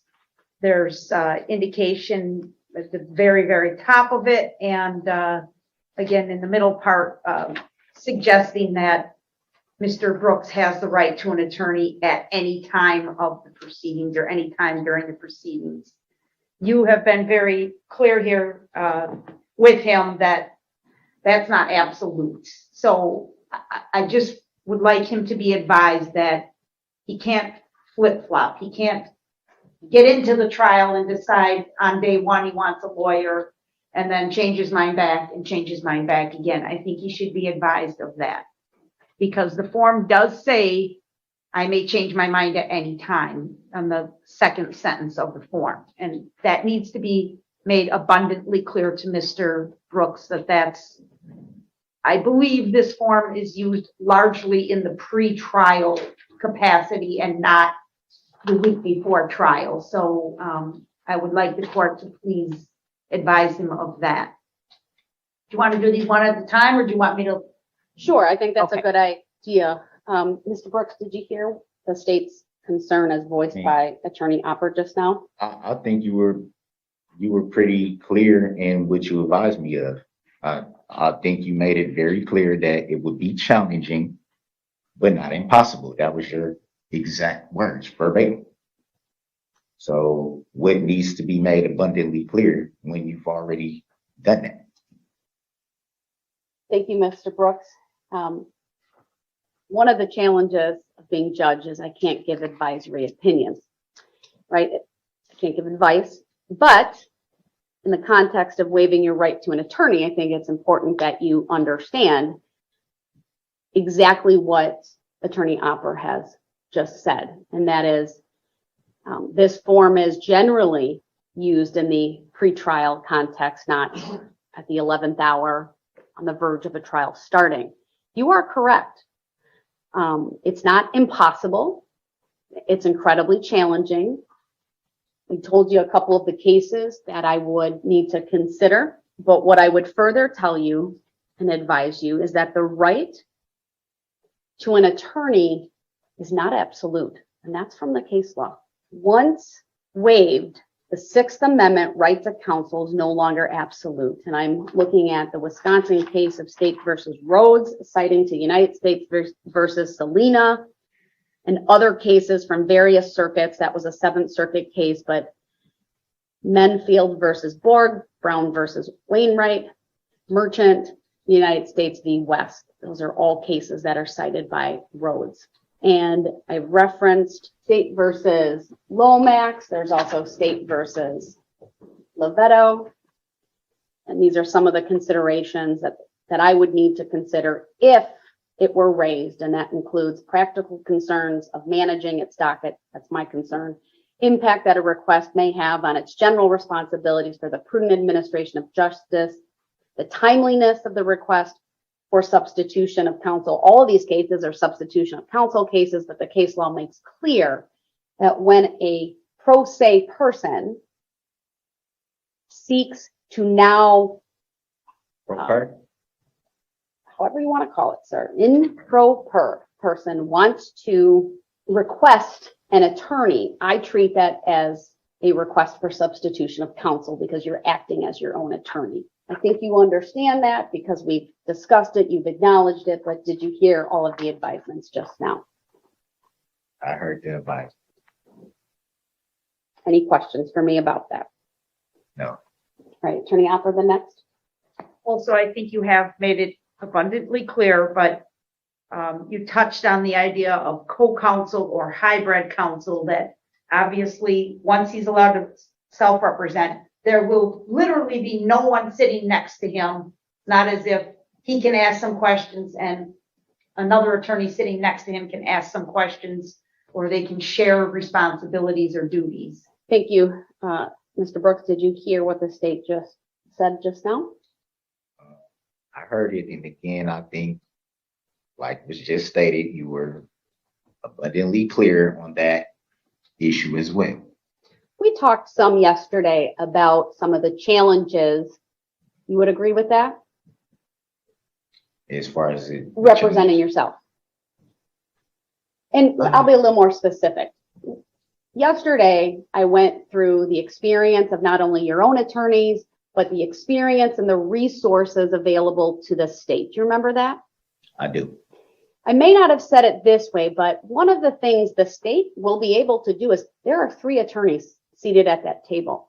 They can divide and conquer the work between them. Did you hear what I said? Yes, ma'am. You're fully informed about that, correct? And I'm going to I know you don't like this word, but you understand you're going to be sitting at that table by yourself, right? I'm not alone, I don't think.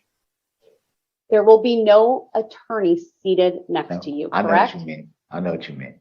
All right. You will have the sole responsibility to cross-examine witnesses, to present evidence, to make arguments to the court, etc. Did you hear me say that? Yes, ma'am. And you're informed of all of that. I am informed. Any questions regarding that? Not at all. All right. Attorney Opper, your next point. Thank you. On the second page of the form, you did touch on him under the section that reads on the form. I understand that if I represent myself on the 5th bullet, he wrote in there, please elaborate first. I believe you did elaborate on that and further told him that you're not allowed to provide legal advice to him, but I didn't know if there was a specific question that Mr. Brooks had that perhaps the court could address, perhaps not, if it hinges on legal advice. But it was a little bit ambiguous what he wrote there. Fair enough, sir. You obviously wrote some things on this form. Do you have any questions for the court at this time regarding this form? I think you touched on it a little bit on what the question would have been, and that was basically just the stressing that I did of the pro se thing, because essentially, from my understanding, is that pro se, in a sense, because I would be basically like I'm a licensed attorney, so that would kind of limit what I'm able to do versus being pro per. You touched on it a little bit and gave me a little Sir, bit I'll more. tell you, it doesn't matter what you refer to yourself as, whether it's pro se, pro per, in propria persona, you will be acting as your own attorney. And I believe you fully understand that. I want to go back to the box that you did not check, though. Given everything that we've discussed here today, do you have any questions regarding the section regarding what an attorney would do on your behalf? I don't mean you acting as an attorney, but a licensed attorney in the state of Wisconsin assigned to represent you. Yeah, you touched on it. I think it came up like right when I had voiced that, and you kind of clarified it. Understanding that this section refers to a licensed attorney in the state of Wisconsin, would you be willing to check this box now? That you have read this section and that you are informed of the above. Yeah, I'll check. You have the original. I'm going to ask that if you're willing to do that, that you do that, initial it, and date it. Quick question on that. What is the significance of the initials and date?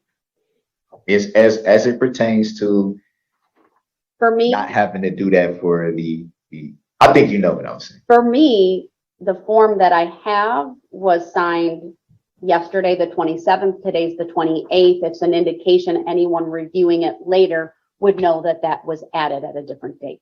Okay, It preserves the record from my perspective. gotcha. All right. The record should now reflect I do have the original, which actually is a little bit easier to read than the scanned version. And Mr. Brooks did check the box that was originally left unchecked.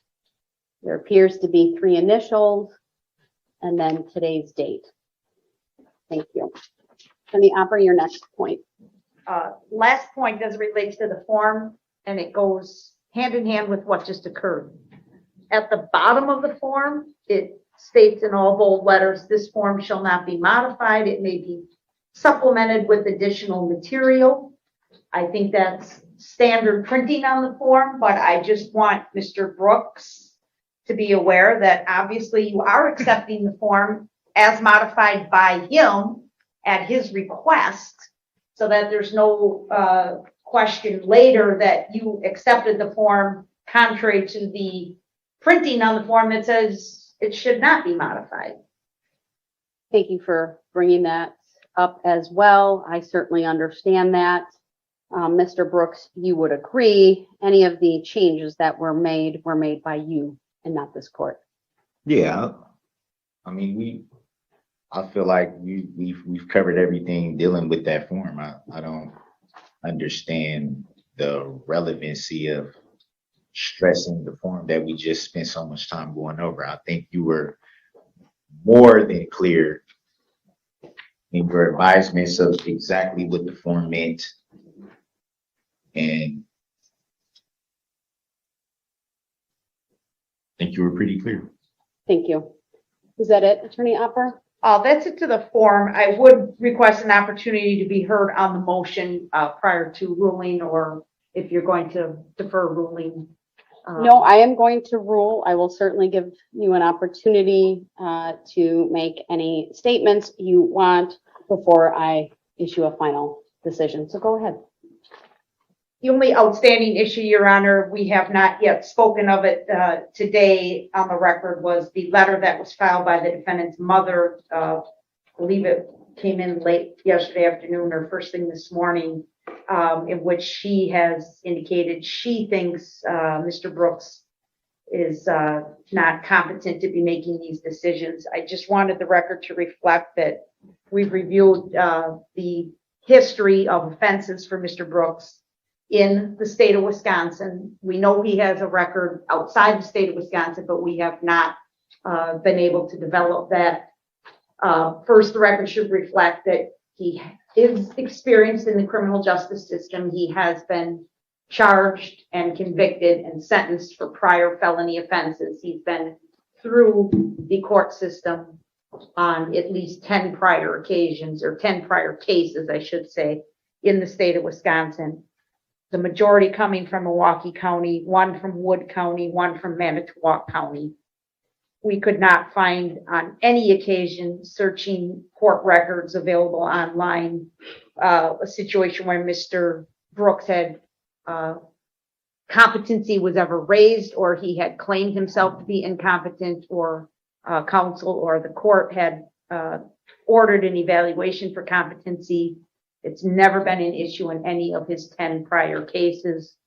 We're also aware of the NGI evaluations that were performed in this case.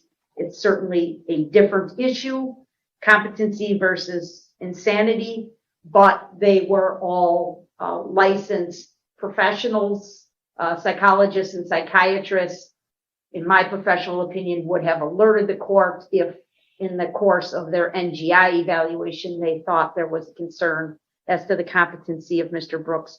That did not occur as well. Lastly, I would note, and Attorney Perry touched on this at the beginning, he started to touch on it, that Attorneys Perry and Keyes apparently have never felt that competency was an issue or needed to be addressed by this court. It has not been raised by them. The court record here is clear. I've been at every court appearance. I have never had any concerns of Mr. Brooks' competency. He appears to me to be intelligent. He appears to fully understand what's going on in these court proceedings. He has the ability to communicate efficiently and effectively with the court. He has responded to the court. Some of his answers seem to fall more in line with his declaration yesterday that he's a sovereign citizen, but he has always participated in the court proceedings and never appeared to be in such a manner that he was not able to understand or assist in the proceeding. So I just wanted to make that record as well. And I think that's it for my comments, Your Honor. Thank you for the opportunity. Thank you. Mr. Brooks, anything you want to add to the record at this point regarding the request? Yeah, yes, I do. I'm trying to grasp the relevancy of that whole issue, especially the part that was just said about me participating in everything, seeming to know everything that's going on in the proceedings up until this point. It's kind of misleading a little bit, I think, by the state, because I recall it being an issue when the whole misunderstanding happened in court back in last month. I think it was the 26th, if I'm correct. It was a whole issue about me being, quote unquote, asleep in court. So I think that's kind of misleading to say, to raise all the competency things. I've been intelligent and all these things, and then raise the same things. That's kind of like a clash. I don't understand that. I don't understand the relevancy of it. I don't understand the relevancy of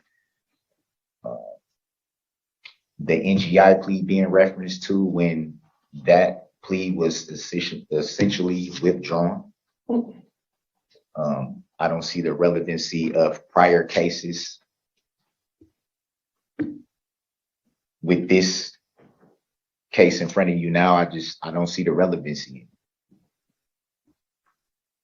I think you're more than capable of making the right determination based by what you have in front of you now. Thank you. Before this court gives a final decision, I want to go through a little bit of the procedural history of this case, not long, and then some of the case law, because it is important as this court decides this very important issue. So as everyone, I think, is aware, the Waukesha parade occurred on November 21 of 2022. I believe it was 2 days later, on November 23, that charges were filed. Year was 21. Did I say 2022? Thank you. We're in 2022. Thank you. 2021 is the incident. This case is 21 CF 1848. There's been a significant amount of litigation in this case already. There was a contested preliminary hearing. Then the first appearance occurred before Branch 2 on March 11th of 2022, about 202 days ago. It was on that date that this court set aside the month of October to hold the trial. The first trial order was issued. Many of the dates were discussed, but the trial order wasn't issued until April 11th of 2022. That is when it was formalized. Going back to the March 11th date, though, a decision was used on that date to utilize a jury questionnaire, meaning a case-specific jury questionnaire. There were related deadlines that were discussed. On March 29th, we held a hearing to discuss the questions and finalize the questionnaire. At that point, the court was alerted to the defense potentially raising a motion to adjourn. I set a motion date. The court heard and denied a motion to adjourn the trial. From my perspective, that motion was primarily related to potential concerns of the defense regarding the ability to be prepared. We discussed additional deadlines. From my perspective, this is a case where the state has worked diligently to quickly turn over all discovery material. From my understanding, again, not having reviewed all of it, that's not my function at this point, though it was very voluminous. It included paper discovery, electronic discovery, but the court set appropriate deadlines for the exchange of witness lists. Of course, Mr. Brooks initially entered a special plea on June 20th of 2022, where the plea of not guilty by reason of mental disease or defect was entered. That resulted in a certain series of events occurring. Just prior to that, I also, I think I already referenced this, finalized the first trial order April 11th. Ultimately, I amended that on July 12th of 2022 to encompass some of the issues related to the NGI. Then this court held 2 days worth of hearings on August 25 and 26 to address a variety of motions. I know you may not understand the relevance, sir, but it is important just to note that on August 26th, there was an outburst by Mr. Brooks. It resulted in the court taking an early recess, and he was temporarily removed from the courtroom. When he came back,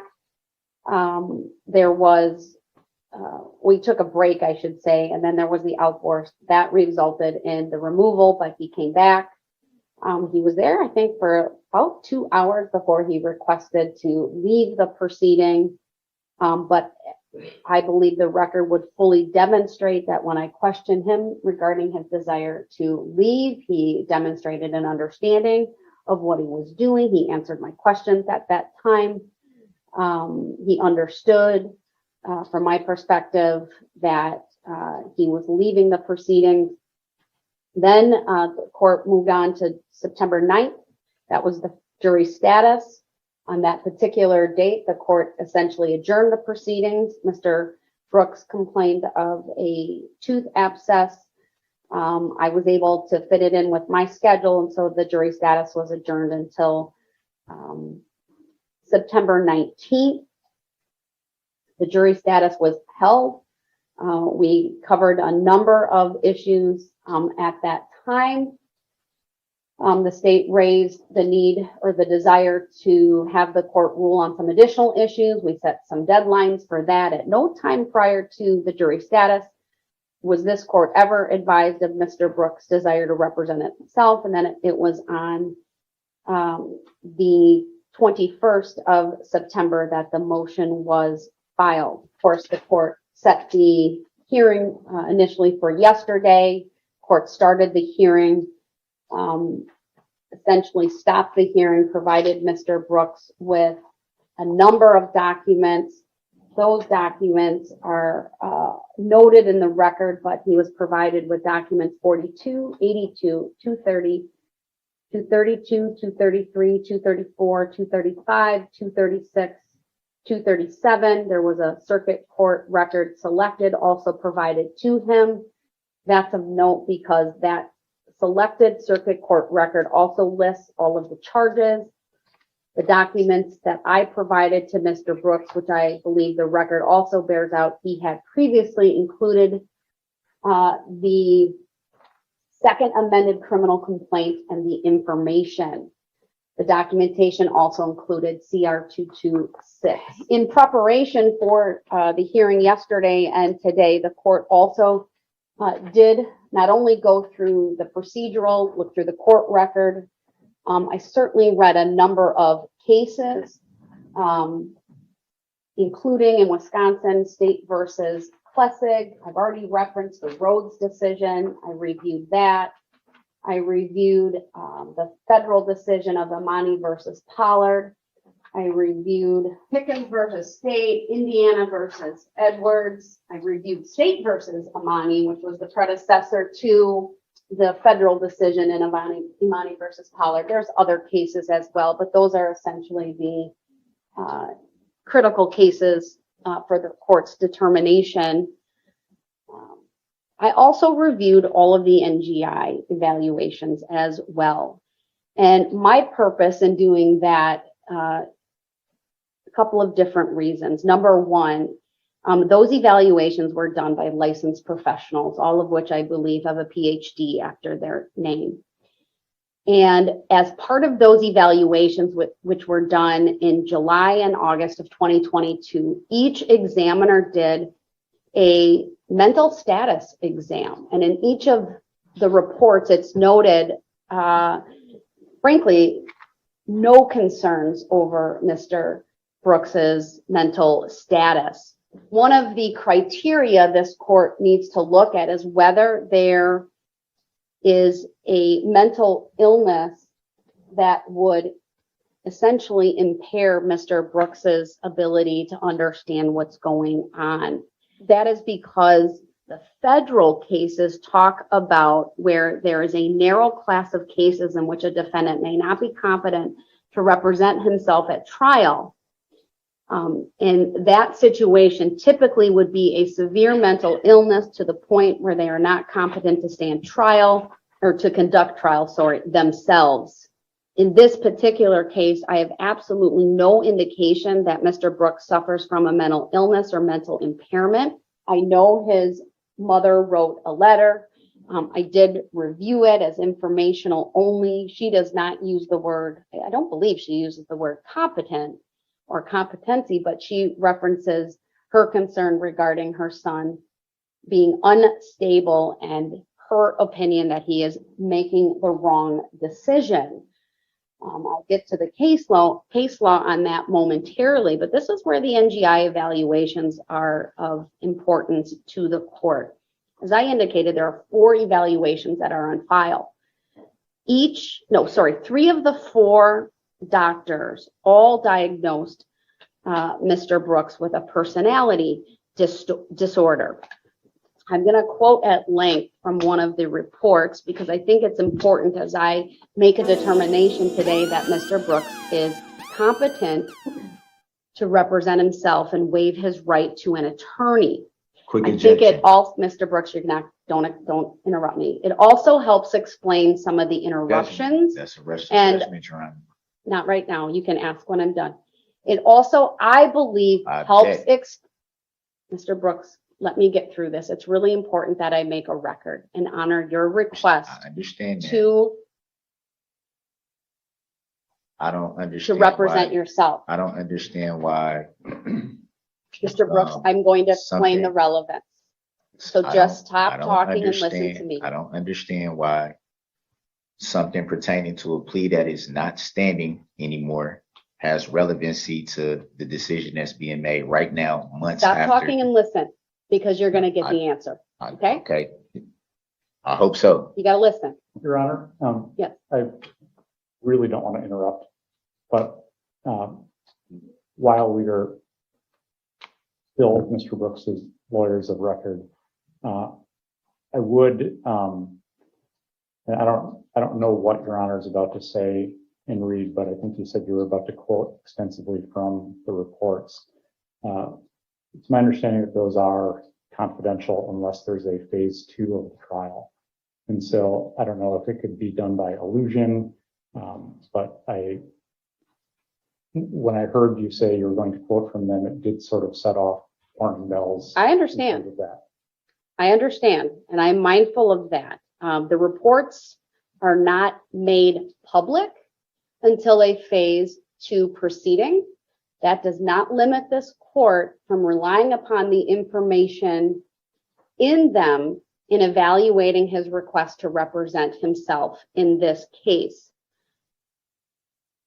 Is there a case law to back that up? My decision in this case to frankly honor the request of Mr. Brooks and grant the motion today is based upon the entire record and proceedings and file in this case, including matters that are otherwise sealed to the public but available to the parties and the court.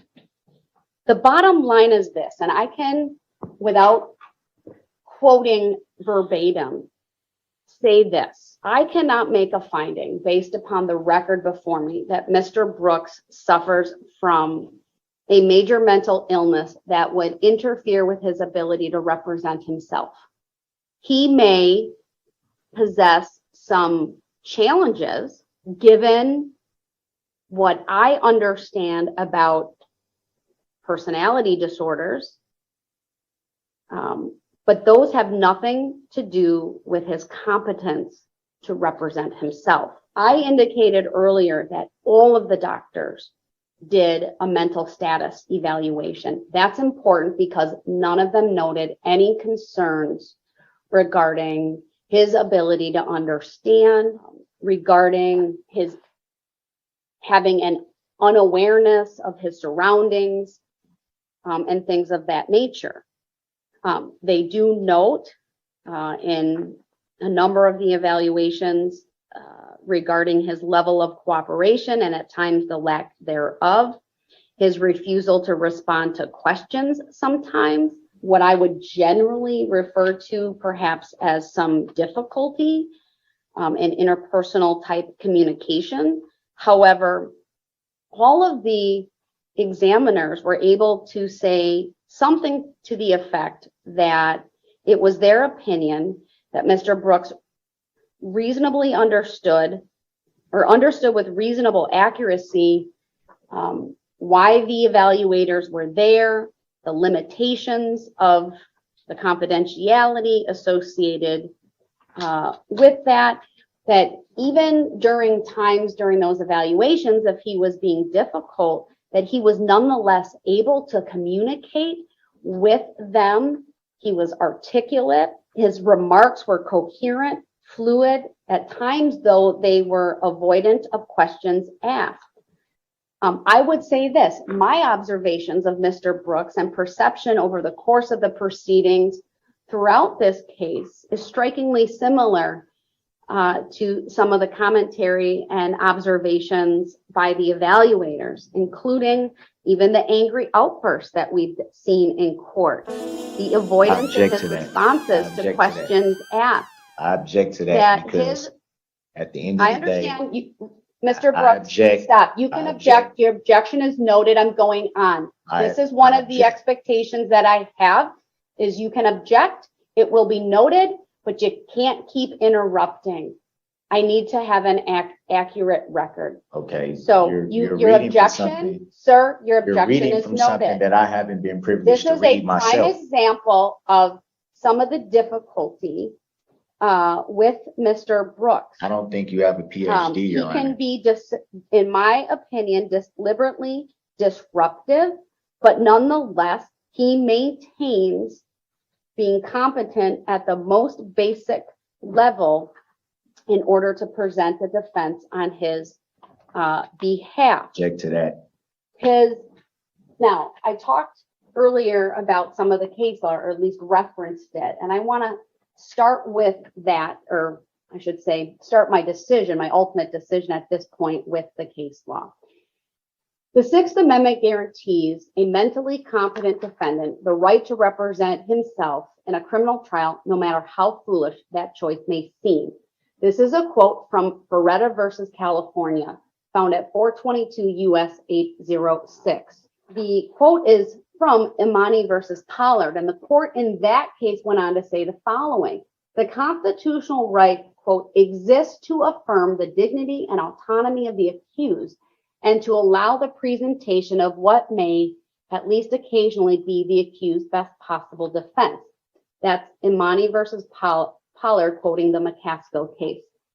A judge may not deny a competent defendant's timely invocation of his right. Under Ferretta, a defendant's reason for choosing to represent himself is immaterial. Defending pro se will almost always be foolish, but the defendant has the right to make that choice for better or for worse. Pro per. In Wisconsin, just like in Ferretta, the court recognizes his right to represent himself. What this court needs to determine is whether Mr. Brooks is making a decision competently, freely, voluntarily, what we refer to in the case law as a knowing and voluntary waiver. That is why the court went through the advisement of the charges, the penalties that Mr. Brooks faces, why it gave Mr. Brooks form CR 226, and went through that with all of the advisements here today. That's also why the court went through the advantages of having an attorney and the disadvantages and challenges of being one's own attorney and representing oneself. I believe that the record demonstrates this court has warned Mr. Brooks about what he is getting into, the challenges, or at least some of the challenges that he may face, including on topics such as jury selection, trial objections, rules of procedure, etc. In the words of Imani versus Pollard, what this court needs to do is make sure the defendant makes the choice with eyes wide open. And that's quoting Iowa versus Tovar. I have made Mr. Brooks aware of the dangers and disadvantages of self-representation by going through not only this form, but by reviewing with him once again the charges, the penalties, the exposure that he faces. Ultimately, in the end, a competent defendant has a constitutional right to represent himself, even if the judge or anyone else thinks there may be no good reason for him to do so. I'm not saying you don't have a reason, sir. I'm frankly speaking to your mom at this point. He may not understand. Frankly, her understanding is not material. You have the constitutional right to make this choice. What's important for this court, and why I also went through some of the other biographical information, is you have a high school education. You've completed the 11th grade. You have an HSED. You are clearly literate. You've been able to communicate with the court efficiently and effectively. At times, you press the court when there is something you don't understand or believe is not going your way. But to me, that's a sign that you understand and are advocating on your behalf. Frankly, statements like I'm informed or I'm aware are the functional equivalent of you saying I understand.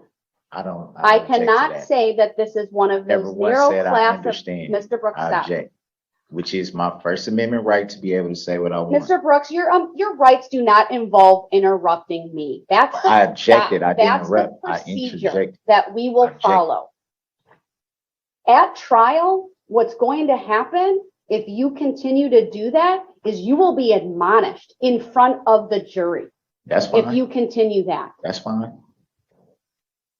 Like I said, this is not one of the narrow class of cases in which a defendant may not be competent to represent himself, because there's no evidence before the court to suggest he has a severe mental illness, which is why, of course, I looked at the NGI evaluations, because that is competent, recent information before this court regarding his mental status and his understanding of what is going on. That has no relevancy to this why court we're here is then today. able to render the following. It is this court's opinion in finding today that Mr. Brooks understands with reasonable accuracy and is aware of the difficulties and disadvantages of self-representation, the seriousness of the charges against him, as well as the general range of penalties, and that he is making a deliberate choice today to waive his right to an attorney and proceed without counsel. This court further finds that Mr. Brooks is competent to proceed, whether he refers to that pro per, pro se, or simply self-represented. He reads, he writes, he understands the English language. He's been able to communicate with the court. He has no physical or psychological disability that impacts his ability to communicate with the court or to communicate a defense to the jury on his behalf. I've not been able to find on the record, and he has not advised the court of any disability, physical or psychological or otherwise, that would affect his ability to communicate with the court or to a jury. In the words of Pickens, Mr. Brooks has the minimal competence necessary to conduct his own defense. I'll further find that he understands the proceedings, the nature and seriousness of the charge, the maximum penalties that can be imposed if convicted of these offenses. He understands that a lawyer may be of assistance, understands that a lawyer may be appointed if the defendant is indigent, and understands the disadvantages of self-representation. Never once said I understand. He is voluntarily and freely waiving the right to be represented by counsel and is making a deliberate choice to proceed without counsel, and therefore the court will grant the motion to withdraw brought by Attorney Perry and Attorney Keyes. And from this point forward, Mr. Brooks will proceed as his own attorney. Does the Public Defender's Office require any type of written order discharging? No, All right, the minutes on CCAP will be sufficient. yeah, that's fine. All right, if there is the need, just simply file an order under the local rule, and I'll certainly review it and sign if appropriate. Yeah, thank you. Anything else you need from me today before I continue with this hearing? From No, us, from Attorney Perry and Attorney Keith. from us, no. All right, you may, you are discharged and certainly are excused from the remainder of this hearing. Your Honor, can I just clarify, as to the discovery, Attorney Perry, you indicated all paper discovery had been turned over, but not the electronic discovery, correct? Not turned over, but it will be, we'll make arrangements with the jail. You're going to turn over the electronic discovery? Yeah. Okay. Very good. Thank you. And with that, Brooks' defense attorneys are dismissed, which means their responsibilities are now his responsibilities. Let's just see how that works out for him. All right, I know we have a number of outstanding issues. That documentation was provided to Mr. Brooks at the close of the hearing yesterday. Mr. Brooks, are you in a position to respond to that so that the court can address those outstanding issues today? What are the outstanding issues? Those are the documents that I gave you yesterday. The ones that I already had? I don't know whether you had them or not, but I specifically gave you all of the pleadings that had been filed from the motion to withdraw forward. That was provided to you yesterday. So what are the issues? Are you prepared to address them today, sir? What You are- have two options, sir. We either address them right now, or I have to come back yet before the trial or decide all of them on the morning of trial, and I'd rather not do that. That might be the way to go because I don't know what issues you're referring to. So you didn't read any of the paperwork that I gave you? I think, Your Honor, that you should understand my position in the jail, that I'm not awarded adequate time out of my cell to get a lot of things done. There are a lot of things that I have to go through with Mr. Brooks, just receiving the Mr. paper Brooks, discovery. this is I haven't really been through simple. all that. So right off the bat, he's trying to use his lack of readiness and experience as an excuse to postpone and push things back as much as he possibly can. But this court just spent 2 days not only trying to explain to him how difficult this is, but they also made sure that he had all his paperwork so that he'd be ready to take over for his attorneys. So luckily, Judge Darrell isn't going to let him do this. I gave you, we're just going to go through them one by one. You represent yourself, and you're going to have to answer these, or at least provide input if that is your choice. And these documents were personally served on Mr. Brooks in the jail, Your Honor. All right, let's start with document number 233. I'm happy to, if you don't have, do you have documents in front of you, sir? What did you bring out from jail with you today? I'm just going, I'm going as you go. 233. We'll print it out for you. I don't have a problem. Madam Clerk, as we go along. This is the request from the District Attorney's Office requesting 2 of the public seats in the gallery for victim witness. Do you have any objection to that request? Can I see the actual request? Let me know when you've read it, okay? We're just going to start with 233, okay? Yes, ma'am. I read it, Your Honor. All right, so the first paragraph, the state requests 2 seats that be reserved in the public seating for victim witness advocates to be present in the courtroom. Do you have any objection to that? Not really. I just would want to know, would that involve a lot of coming and going? Because I know you stressed that you wouldn't want a lot of movement, getting up, leaving, coming back, getting up, leaving, coming back, sort of thing. But would that involve any of that?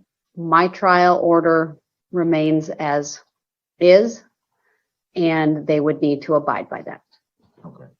No objection to that then. I was just unsure because it says to assist victims with whatever needs they may have. So I didn't know if that may involve somebody might need tissue, need a drink of water or something like that. Would that interrupt the proceedings? That's all. The request is granted.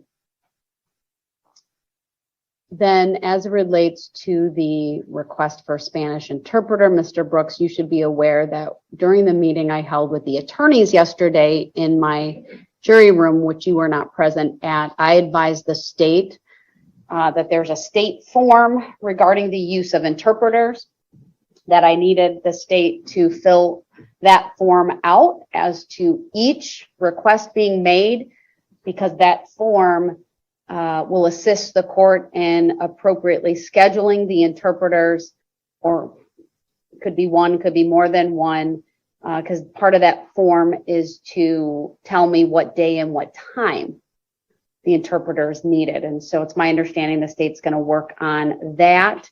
I have an obligation under the law to provide interpreter services for the parties, if need be, for victims, for witnesses. And so I am working on that. Any questions about that? Yes, it says right here that those victims will potentially testify. Would the testimony then be in Spanish? We would have an interpreter and the testimony would be interpreted. And so both of the answers in Spanish and the interpreter would be placed on the record. That's the purpose of an interpreter. So there wouldn't be a counterpart to that in English so that I would know exactly what's being said? That's what the interpreter would do. Right, but how would I can't answer that, sir. The interpreter will assist the court, the jury, and the parties to understand the answers that are provided. Yeah, that's all I'm asking. I just want everything to be exact, because I know sometimes in Spanish, some words are kind of pronounced different. They mean certain things in English. So I just want to make sure that everything that's said in Spanish will be interpreted correctly in English. That is why we have an interpreter. Don't even worry about it. The name Darrell Brooks is pronounced exactly the same way in Spanish. Anything else the state needs to put on the record on that? No, Your Honor. Will I be notified of that too? When, Because you are representing yourself, sir, you will get copies of all filings that are made to the court or with the court. Attorney Opera, you, in your last paragraph, reference the exhibits. I thought I did a test yesterday so I could answer this question, and I'm not sure why. It could be depends on what screen, at least, I don't know. I'll do another test. My understanding is I will be able to share screen, okay? Whether it's your paralegal, right, would need to be in my Zoom, and then I could allow an exhibit to be published that way. And so it would impact the Zoom because it becomes the big screen and there's just a little box with the rest of court. But that's the only way I'm able to have people from a remote location see what's being presented in the courtroom. Does that make sense? Yes, I appreciate that. And with your permission, Your Honor, I can work with the IT personnel on that and make sure we can accommodate that. Any questions, Mr. Brooks? just 1 second, Your Honor, if I may have just a quick second. I want to put the court on notice that I would have essentially people that would come to the trial, and I don't know how you would feel about victims potentially being in the same area with. My trial order addresses there's a row reserved for your family.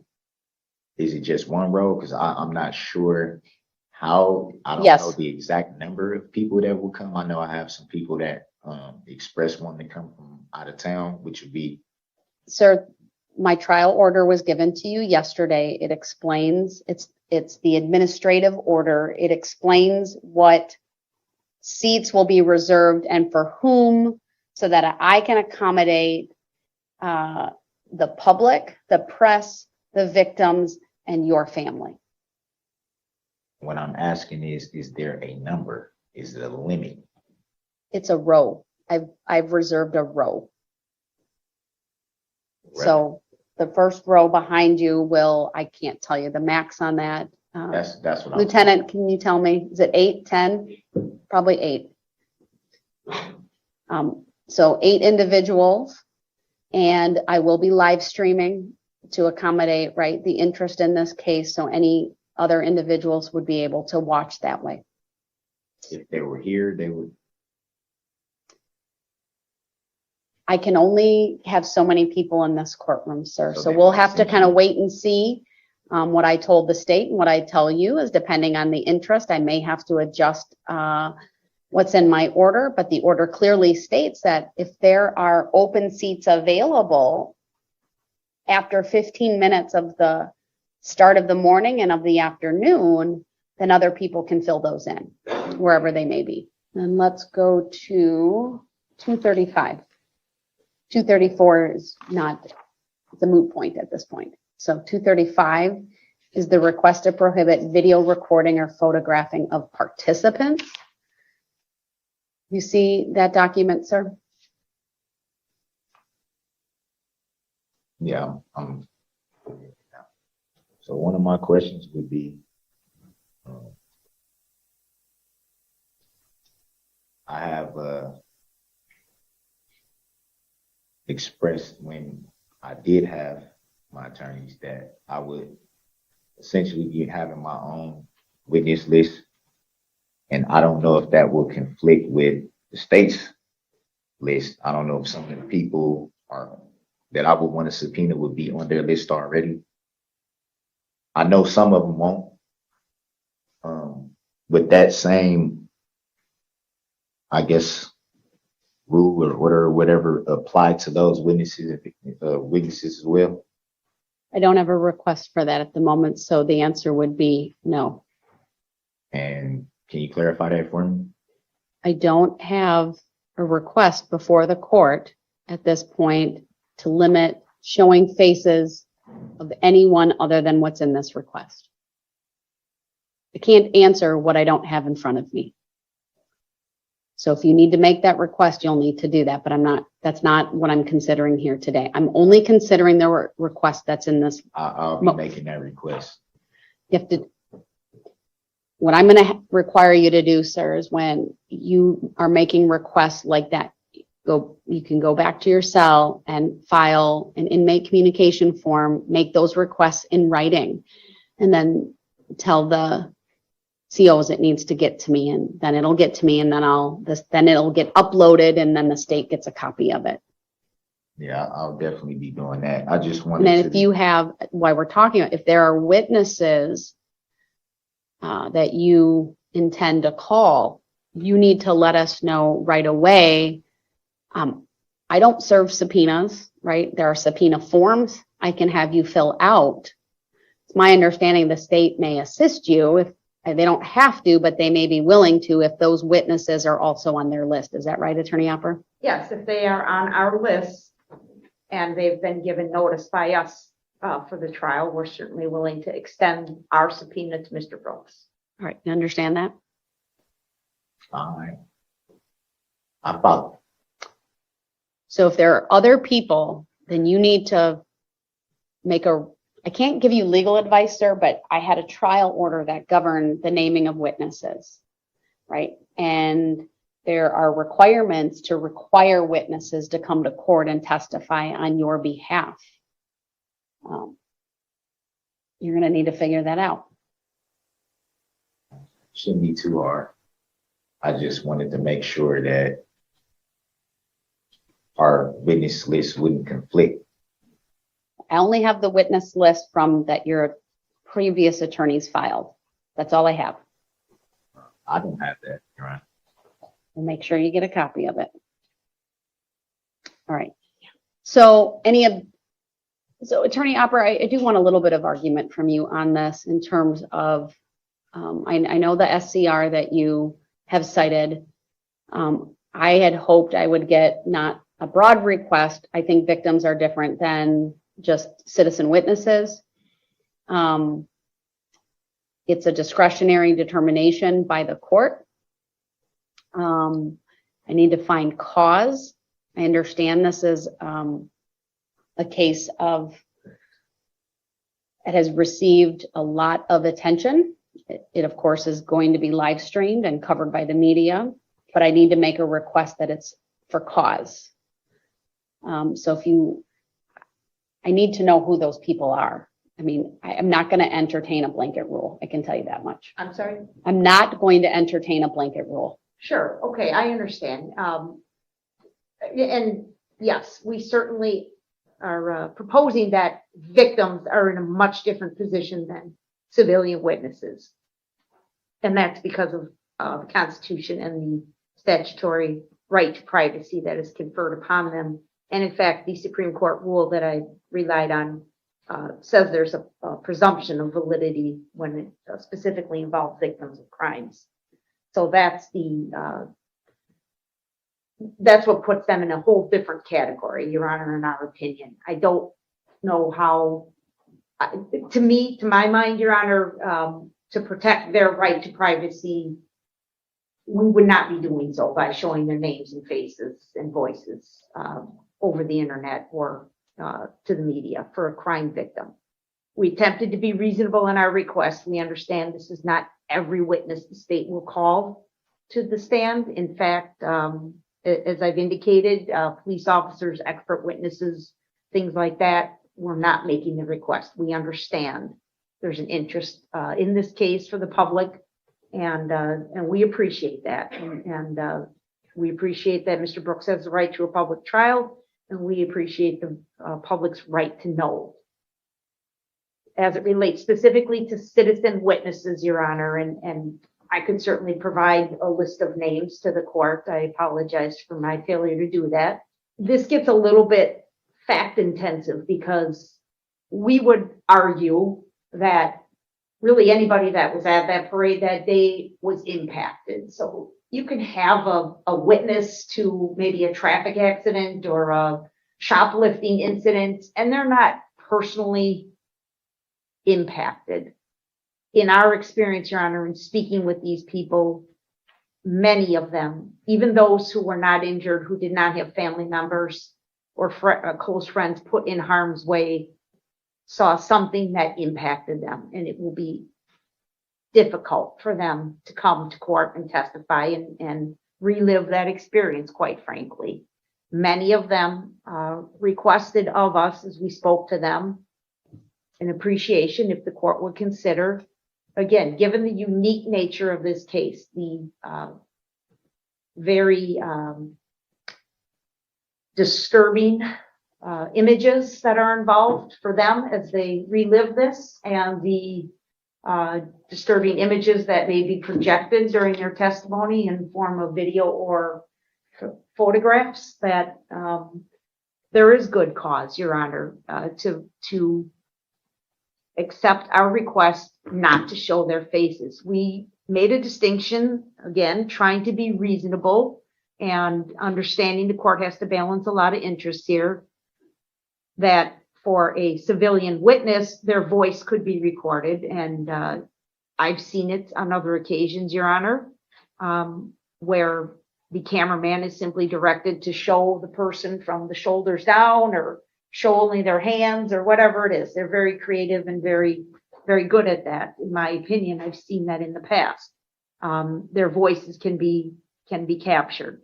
As to victims, we don't think so. We don't think there's significant protection of their right to privacy by even capturing their voice. So I can certainly provide a specific list to the court, but I can tell you that many of the people that we've been talking to as we prepare for this trial, citizens, ordinary citizens who, again, just had the bad luck of being in the wrong place at the wrong time to witness this, not through any choice of their own, but by subpoena of the state, are going to be asked to come here and relive this horrific event. So that's what we base the request on, Your Honor, to respect their privacy, not as a victim, but as a witness.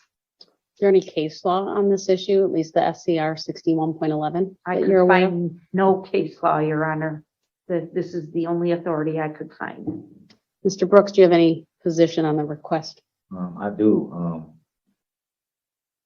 I think that if those particular witnesses have expressed the emotional strain that they would go through by having to come to court and relive seeing videos or just hearing certain testimony and things like that, it would probably make sense to just remove them from the list altogether.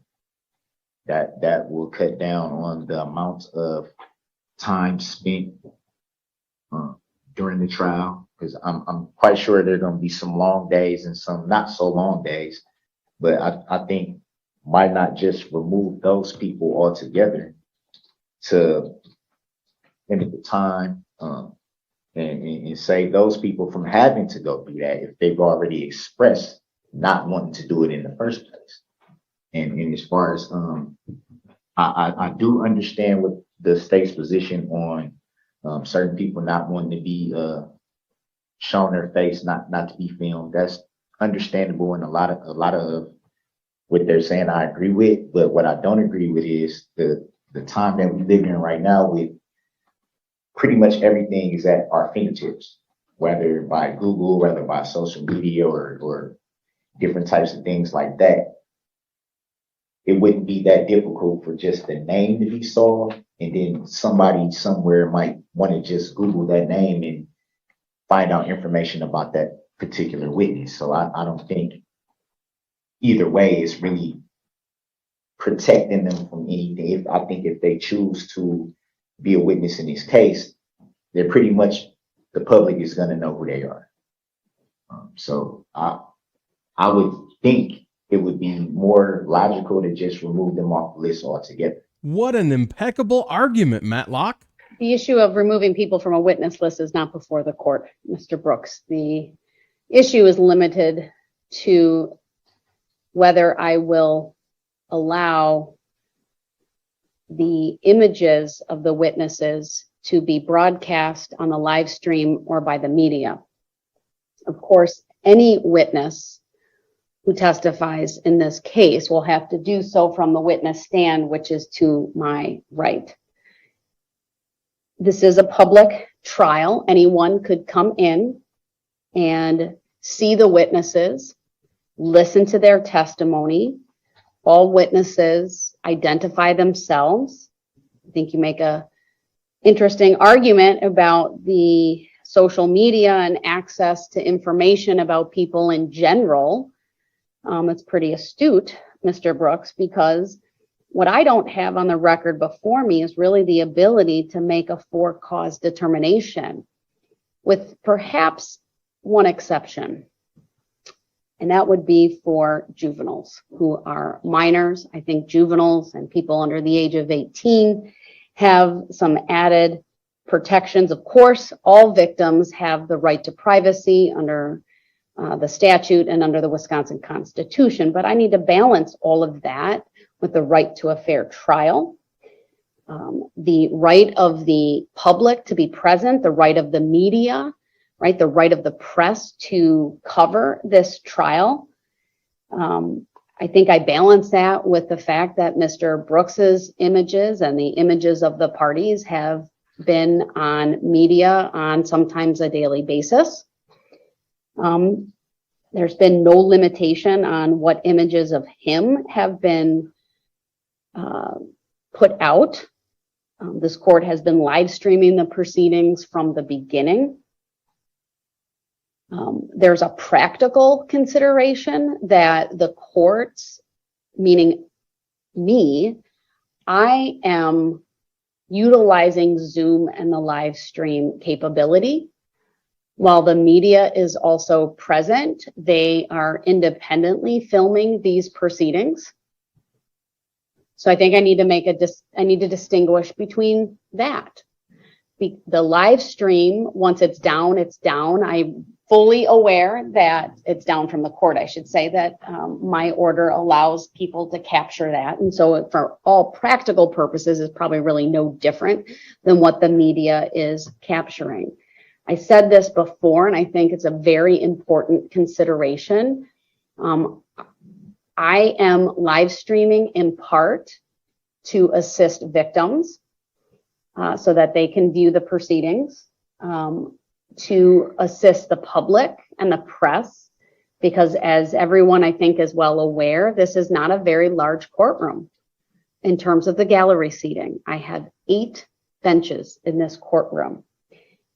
Given the magnitude of the case, and in particular, when I say magnitude, the number of people impacted, the victim key in this case has pages of individuals identified going to triple letters. I can't fit everyone in this courtroom. And so I need to utilize the technology that I have available, which is the Zoom technology, which picks up the 4 cameras in this courtroom. And that then in turn gives me the ability to live stream, which I think is important for all the reasons that I've just indicated. So the practical consideration is I also need to be attentive to this trial, to what witnesses are saying, to objections that parties are making. I have to take my own notes, right? There can be motions that are raised where I need to refer back to those things. And so from a practical standpoint, it's challenging for this court to say, I'm going to limit what's being captured by the live stream. I mean, right now, if you were to look on the boxes that you have, I mean, there's a far back view, but that's normally the view that is on the witness stand. And so you see me, you see Mr. Brooks, you see the attorneys. I mean, the witness would really be similar in size to what you see me. And so I just raised that because it presents a challenge to knowing, who that applies to if I were to grant it and who it does not. I realize you can put me on advance notice and all of that, but that's only part of the equation, right? I've talked about the right to a public trial. I do not want to be insensitive to the impact of testifying and what it can have on anyone. I've certainly seen that played out in my courtroom a variety of times. And I don't want to be insensitive to the emotional toll on the people involved in this case. Like I said, I need to balance everything that I've already referenced. What I will do is as follows. If there is a juvenile witness, I'm going to require the state to give me ample notice so that I can adjust. I can't turn off a camera in this courtroom. I can't. So I have to adjust the camera and either put it very far back or put it in such a way that perhaps is from the shoulders down.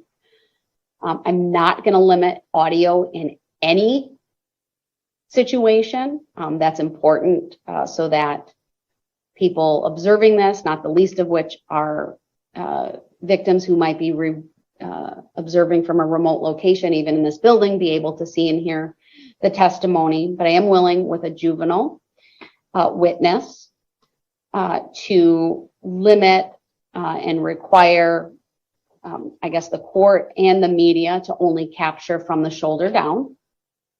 So that would prohibit the media from capturing a juvenile witness's face. Of course, we'll be able to hear them. All witnesses, like I've already said, they state their name on the record. Many of the names of the individuals, despite the court proceedings, are very well known to the public. I have seen every victim of the homicide charges names in the media repeatedly. So there's obviously no sound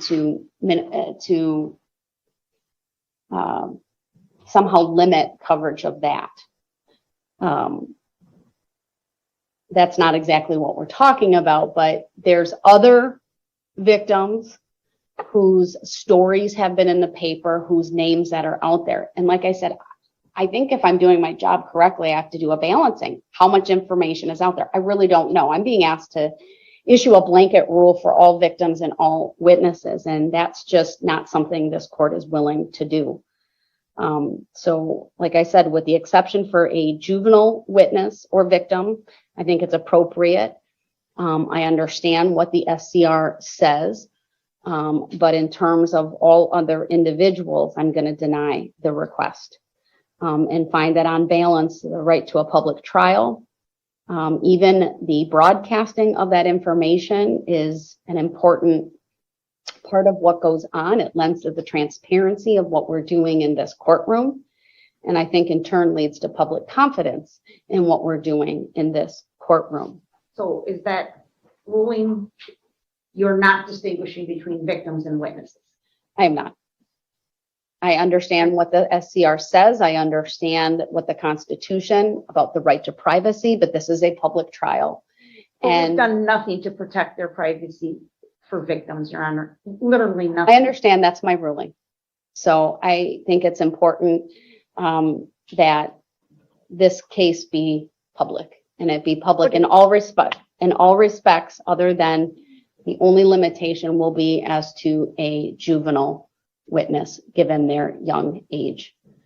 I understand what you're saying, but that's my ruling and I need to move on. The next request, I believe, is document 236. And this is the brief that was submitted by the state in support of victims attending the trial, which would be an exception to the exclusion of witnesses. It's a little bit more lengthy document, so take a moment to review that. And I know you were handed some things, Mr. Brooks, so we're looking at document 236. Yeah, I have that right here. I just want to further add one thing to my ruling on this. And I understand, Attorney Opper, what you're saying, but I think also part and parcel was that the vast majority, as I understand the witnesses, right, they all attended a public event as well. So these were people who went out in public. I realize they didn't go there to be injured or hurt, but it was a public event. And I think that lends to my decision to deny the request here today. So, Mr. Brooks, let me know when you have finished reviewing that so I can address this last request, or the request in this filing. Yes, Your Honor. All right, so thank you for letting me know, and Attorney Opper, I'll hear you on this request. Thank you, Your Honor. Your Honor, I did cite for you the statutory authority and obviously the constitutional provisions that are at stake here. There is a specific statutory exception under 906.15 sub 2 sub D that victims should not be excluded from the courtroom, and that their mere presence during the testimony of another victim or witness is not on its own enough. Obviously, you're going to give Mr. Brooks an opportunity to respond, but to date, the defense has not identified any other concern that would be caused by victims being present in the courtroom. Victims have an absolute constitutional right to be present at trial. The brief laid out our factual basis for this, Your Honor, that I really won't repeat myself, but the essence of it is that not every victim, not every person who's named as a victim will testify in this case. There are a lot of citizen witnesses, there are a lot of police officers, there are expert witnesses as well. The majority of our witnesses would not be categorized as victims. So there's very limited risk, I think, by the court allowing victims to hear testimony from another victim. The other individuals, of course, will obey the order. As I described for the court last week, I think it was, we're at the status hearing, Many of these victims don't know what happened later down the road, literally later down the road. They can only testify as to their limited, the area immediately around them, the people immediately around them. We don't expect that a victim who testifies about the events in the 100 block of Main Street knows anything about what happened in the 400 block of Main Street. So there's really very, very little risk to these victims hearing each other's testimony. As I pointed out, none of these victims will identify Mr. Brooks as the driver of the car. We have many other people that will identify Mr. Brooks as the driver of the car, but not crime victims. We have recording, photographic proof that Mr. Brooks was the driver of the car. So identification is not an issue in this case, like in some other cases. Also, just that very fact, Your Honor, that almost all of the parade route is captured by some form of video or photographic evidence as to what happened. 5 out of the 6 deceased victims, sadly, their collision with Mr. Brooks' vehicle was recorded on video. So it's not really a matter of these witnesses describing what happened and the jury having only that to rely on, like in so many other cases where you don't have videotape evidence as to what happened. There's going to be no question in this jury's mind what happened, who was driving, and how these people were injured and killed. So again, the risk there, I think, is very minimal under that circumstance. We just, again, feel strongly, I know the court recognizes the trauma to these victims, but many of them have expressed an interest in attending this trial. We've talked about this before when we talked about the seating. Many of them feel very strongly they were willing to take off work for a month and sit here all day, every day if they could. And so the fact that they are needed to recount a limited piece of the story for their portion of the testimony should not prevent them from being present in this courtroom as the trial unfolds.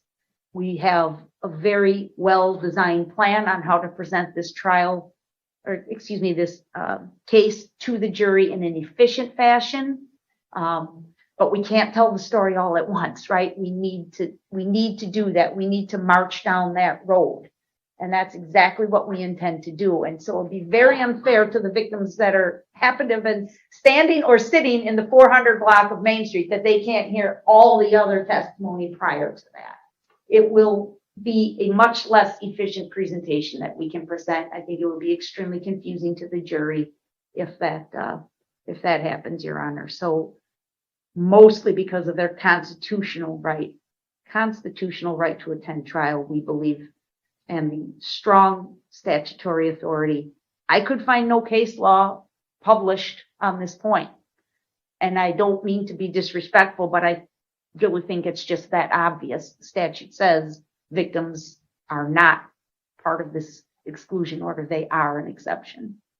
Would you agree that if I grant this request, it would nonetheless be appropriate for the court to order a prohibition that the witnesses not discuss their testimony with any other witness? Yes, absolutely. We've already begun that process with the victims that we've met with, Your Honor, telling them how important it is that they not talk amongst themselves.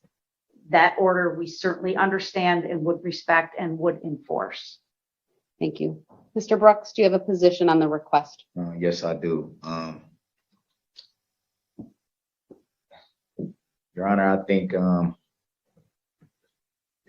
fundamentally it would be impossible for all these witnesses that want to attend to have not heard different stories from different people who were at different places in the parade. I think by now it's somewhat removed from the incident, but the media coverage alone, the reports that have been in the press,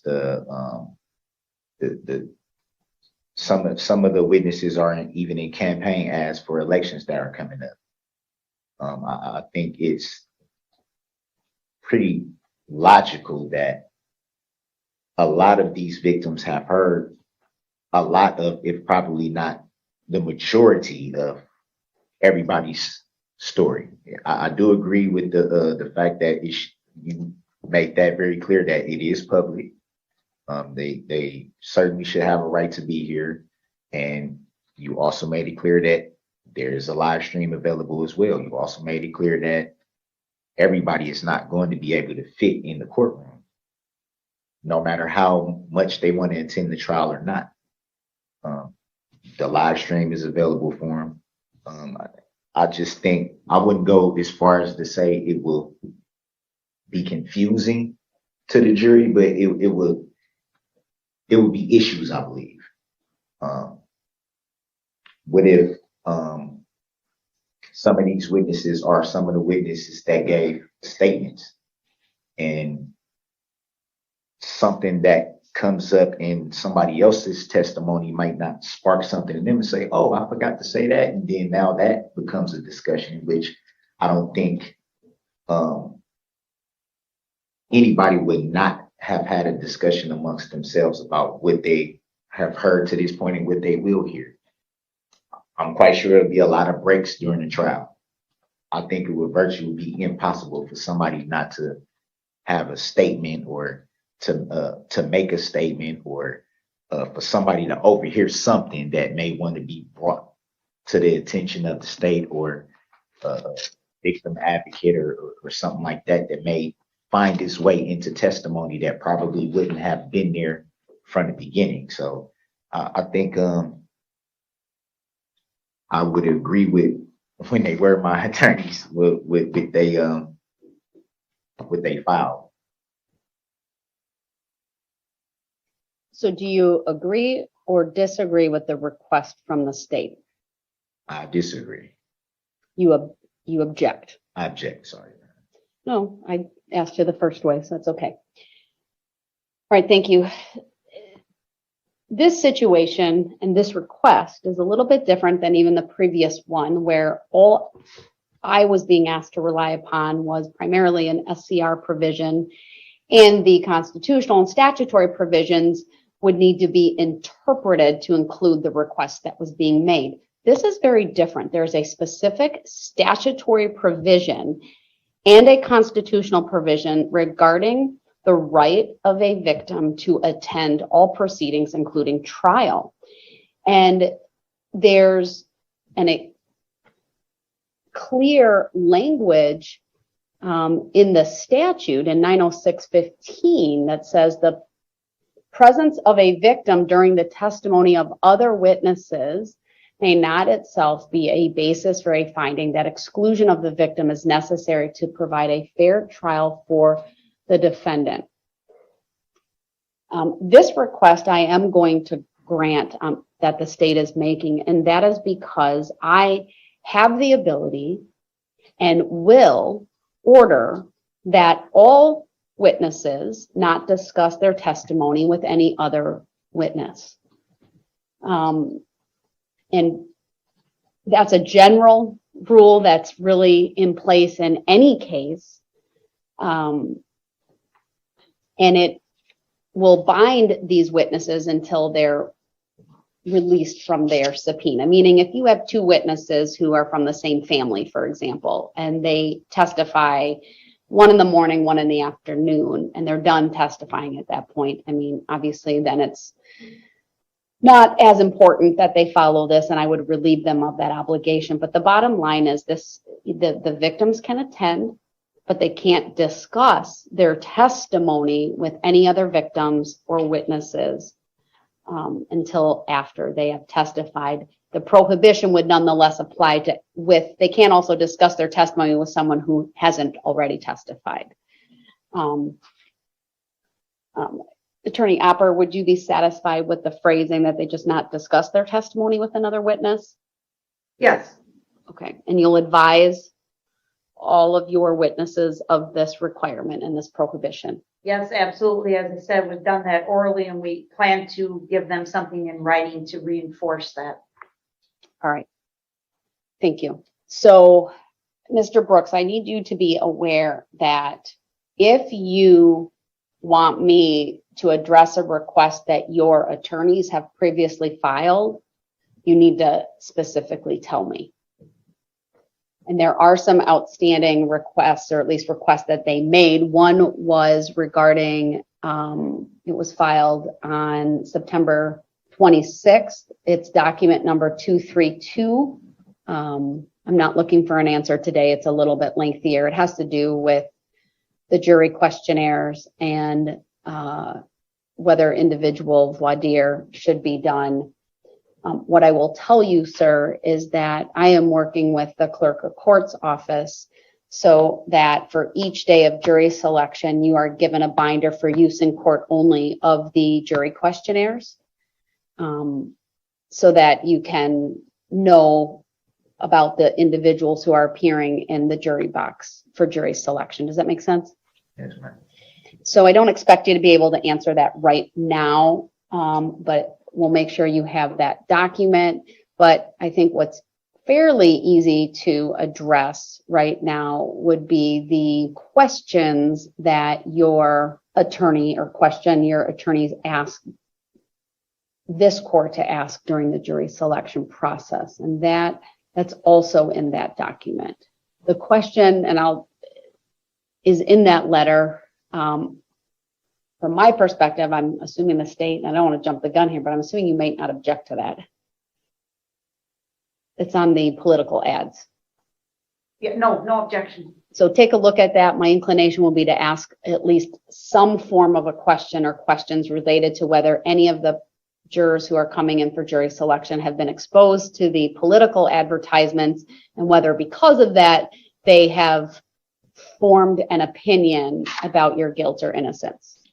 What number document is that? I don't know if you have that. That's 232.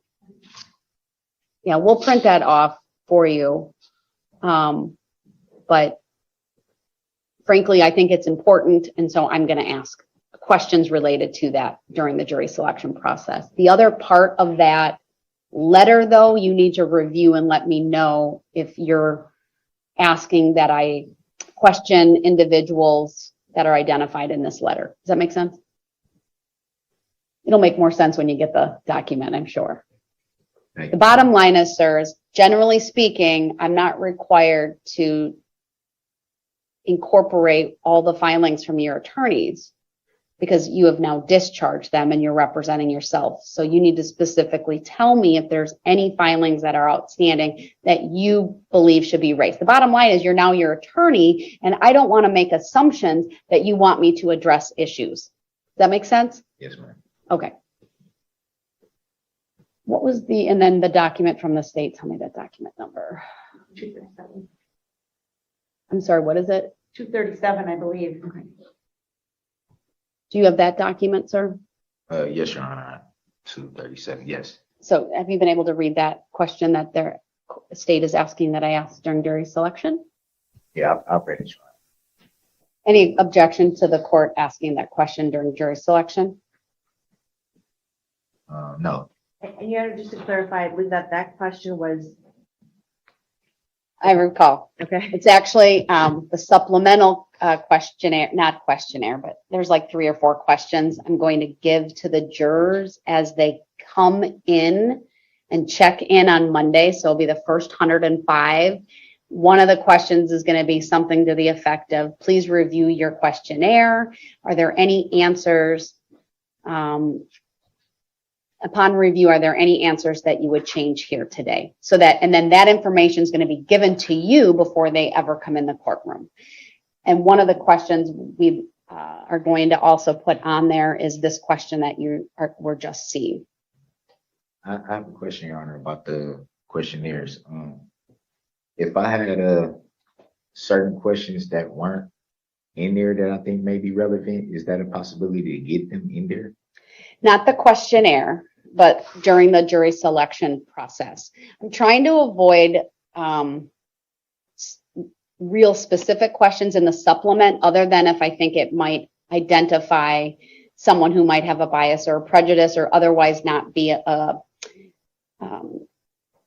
someone who would be a good juror on this case. One of the questions you may recall from the jury status hearing is, I want to ask a question, and I will be putting it on the supplemental questionnaire about whether any of the potential jurors made a claim to, I'm drawing a blank on, I think it was through the Waukesha County Community Foundation. Yeah, or United Way. Or something like that. Just, did any of them make a claim for financial claim? I do recall you. Right. So that was something that's important because there's a statutory bias issue that I need to uncover, and financial interest in a case would be one of those. So I'm going to include that. I'm going to include having them look over and tell us if any of their answers have changed between when they first filled it out and today, meaning on Monday. And then the state is asking for this particular question as well. And there were some other questions. I just don't have that paperwork at my fingertips that I thought I had agreed to include from that last hearing. It was so many questions. Yeah, this is just going to be 4 or 5 questions on top of those. And then I have a whole script. I'll have to put together some information for you, sir. I generally do the jury selection process. I've done it. I ask a lot of questions of jurors. I frankly take away from the attorneys the ability to ask a lot of questions. This is a special case. I have indicated I will give the parties the opportunity to ask appropriate follow-up questions of the jurors. So those questions that you're thinking of that maybe weren't in there, you should be writing them down and be prepared to ask them. There may be certain jurors that we also have to ask questions of individually based upon either their answers in the questionnaire or things that come up during the jury selection process. For example, if a juror indicates that they have had exposure to coverage, whether live stream, whether it be newspaper reports, I may want to question those people outside the presence of the other jurors, because believe it or not, many jurors have really not read a lot. I know that from the jury questionnaires. And I don't want to put information in another juror's head that isn't there. And so sometimes we ask those types of questions outside the presence of other jurors, still within the presence of all of us in the courtroom. Does that make sense? Yeah, it does. I just want to say too, sometimes reading something and seeing something can be different things. Like it's virtually impossible to not turn on the TV these days and not see something directly related to this. That's why I watch a lot of Netflix, sir. So I don't have to watch a lot of that. I remember those days. Believe it or not, you're going to run into a lot of jurors that do that. I remember those days. So, all right. I think that addresses those. I know I need to finalize that. That's on my list of things to do, along with the script for jury selection. And I will be getting that to the parties just as quickly as I can. Is there anything else I need to address today from the state's perspective? No, nothing. Thank you, Judge. Anything, Mr. Brooks, you think I need to address today? No, not at this time. All right, then that will conclude our hearing. I will get paperwork to you and actually both parties, and we will plan on convening on Monday morning at 8:30 for the start of jury selection. Thank you, everyone. We are in recess. So the 2 hearings contained in this video could pretty much be referred to as the Darrell Brooks origin story. And I probably could have made 2 videos out of these hearings, but that seems a little like a ripoff to me. These 2 days of the pretrial shouldn't be separated. Both of them together create one story. The story of how Darrell Brooks sealed his fate and eventually went to prison for the rest of his life. So I'm just going to end it here for now. And if you're still here listening to this, thank you for watching all the way to the end. And in the meantime, I'll be working on part 3 of this series. So I'll see you next time. My memory is not good. My memory is fine. I've dirtied over 15,000 diapers since I've been president. None of you thought I could pass huge turds like that. How'd that happen? I guess I just forgot what was going on.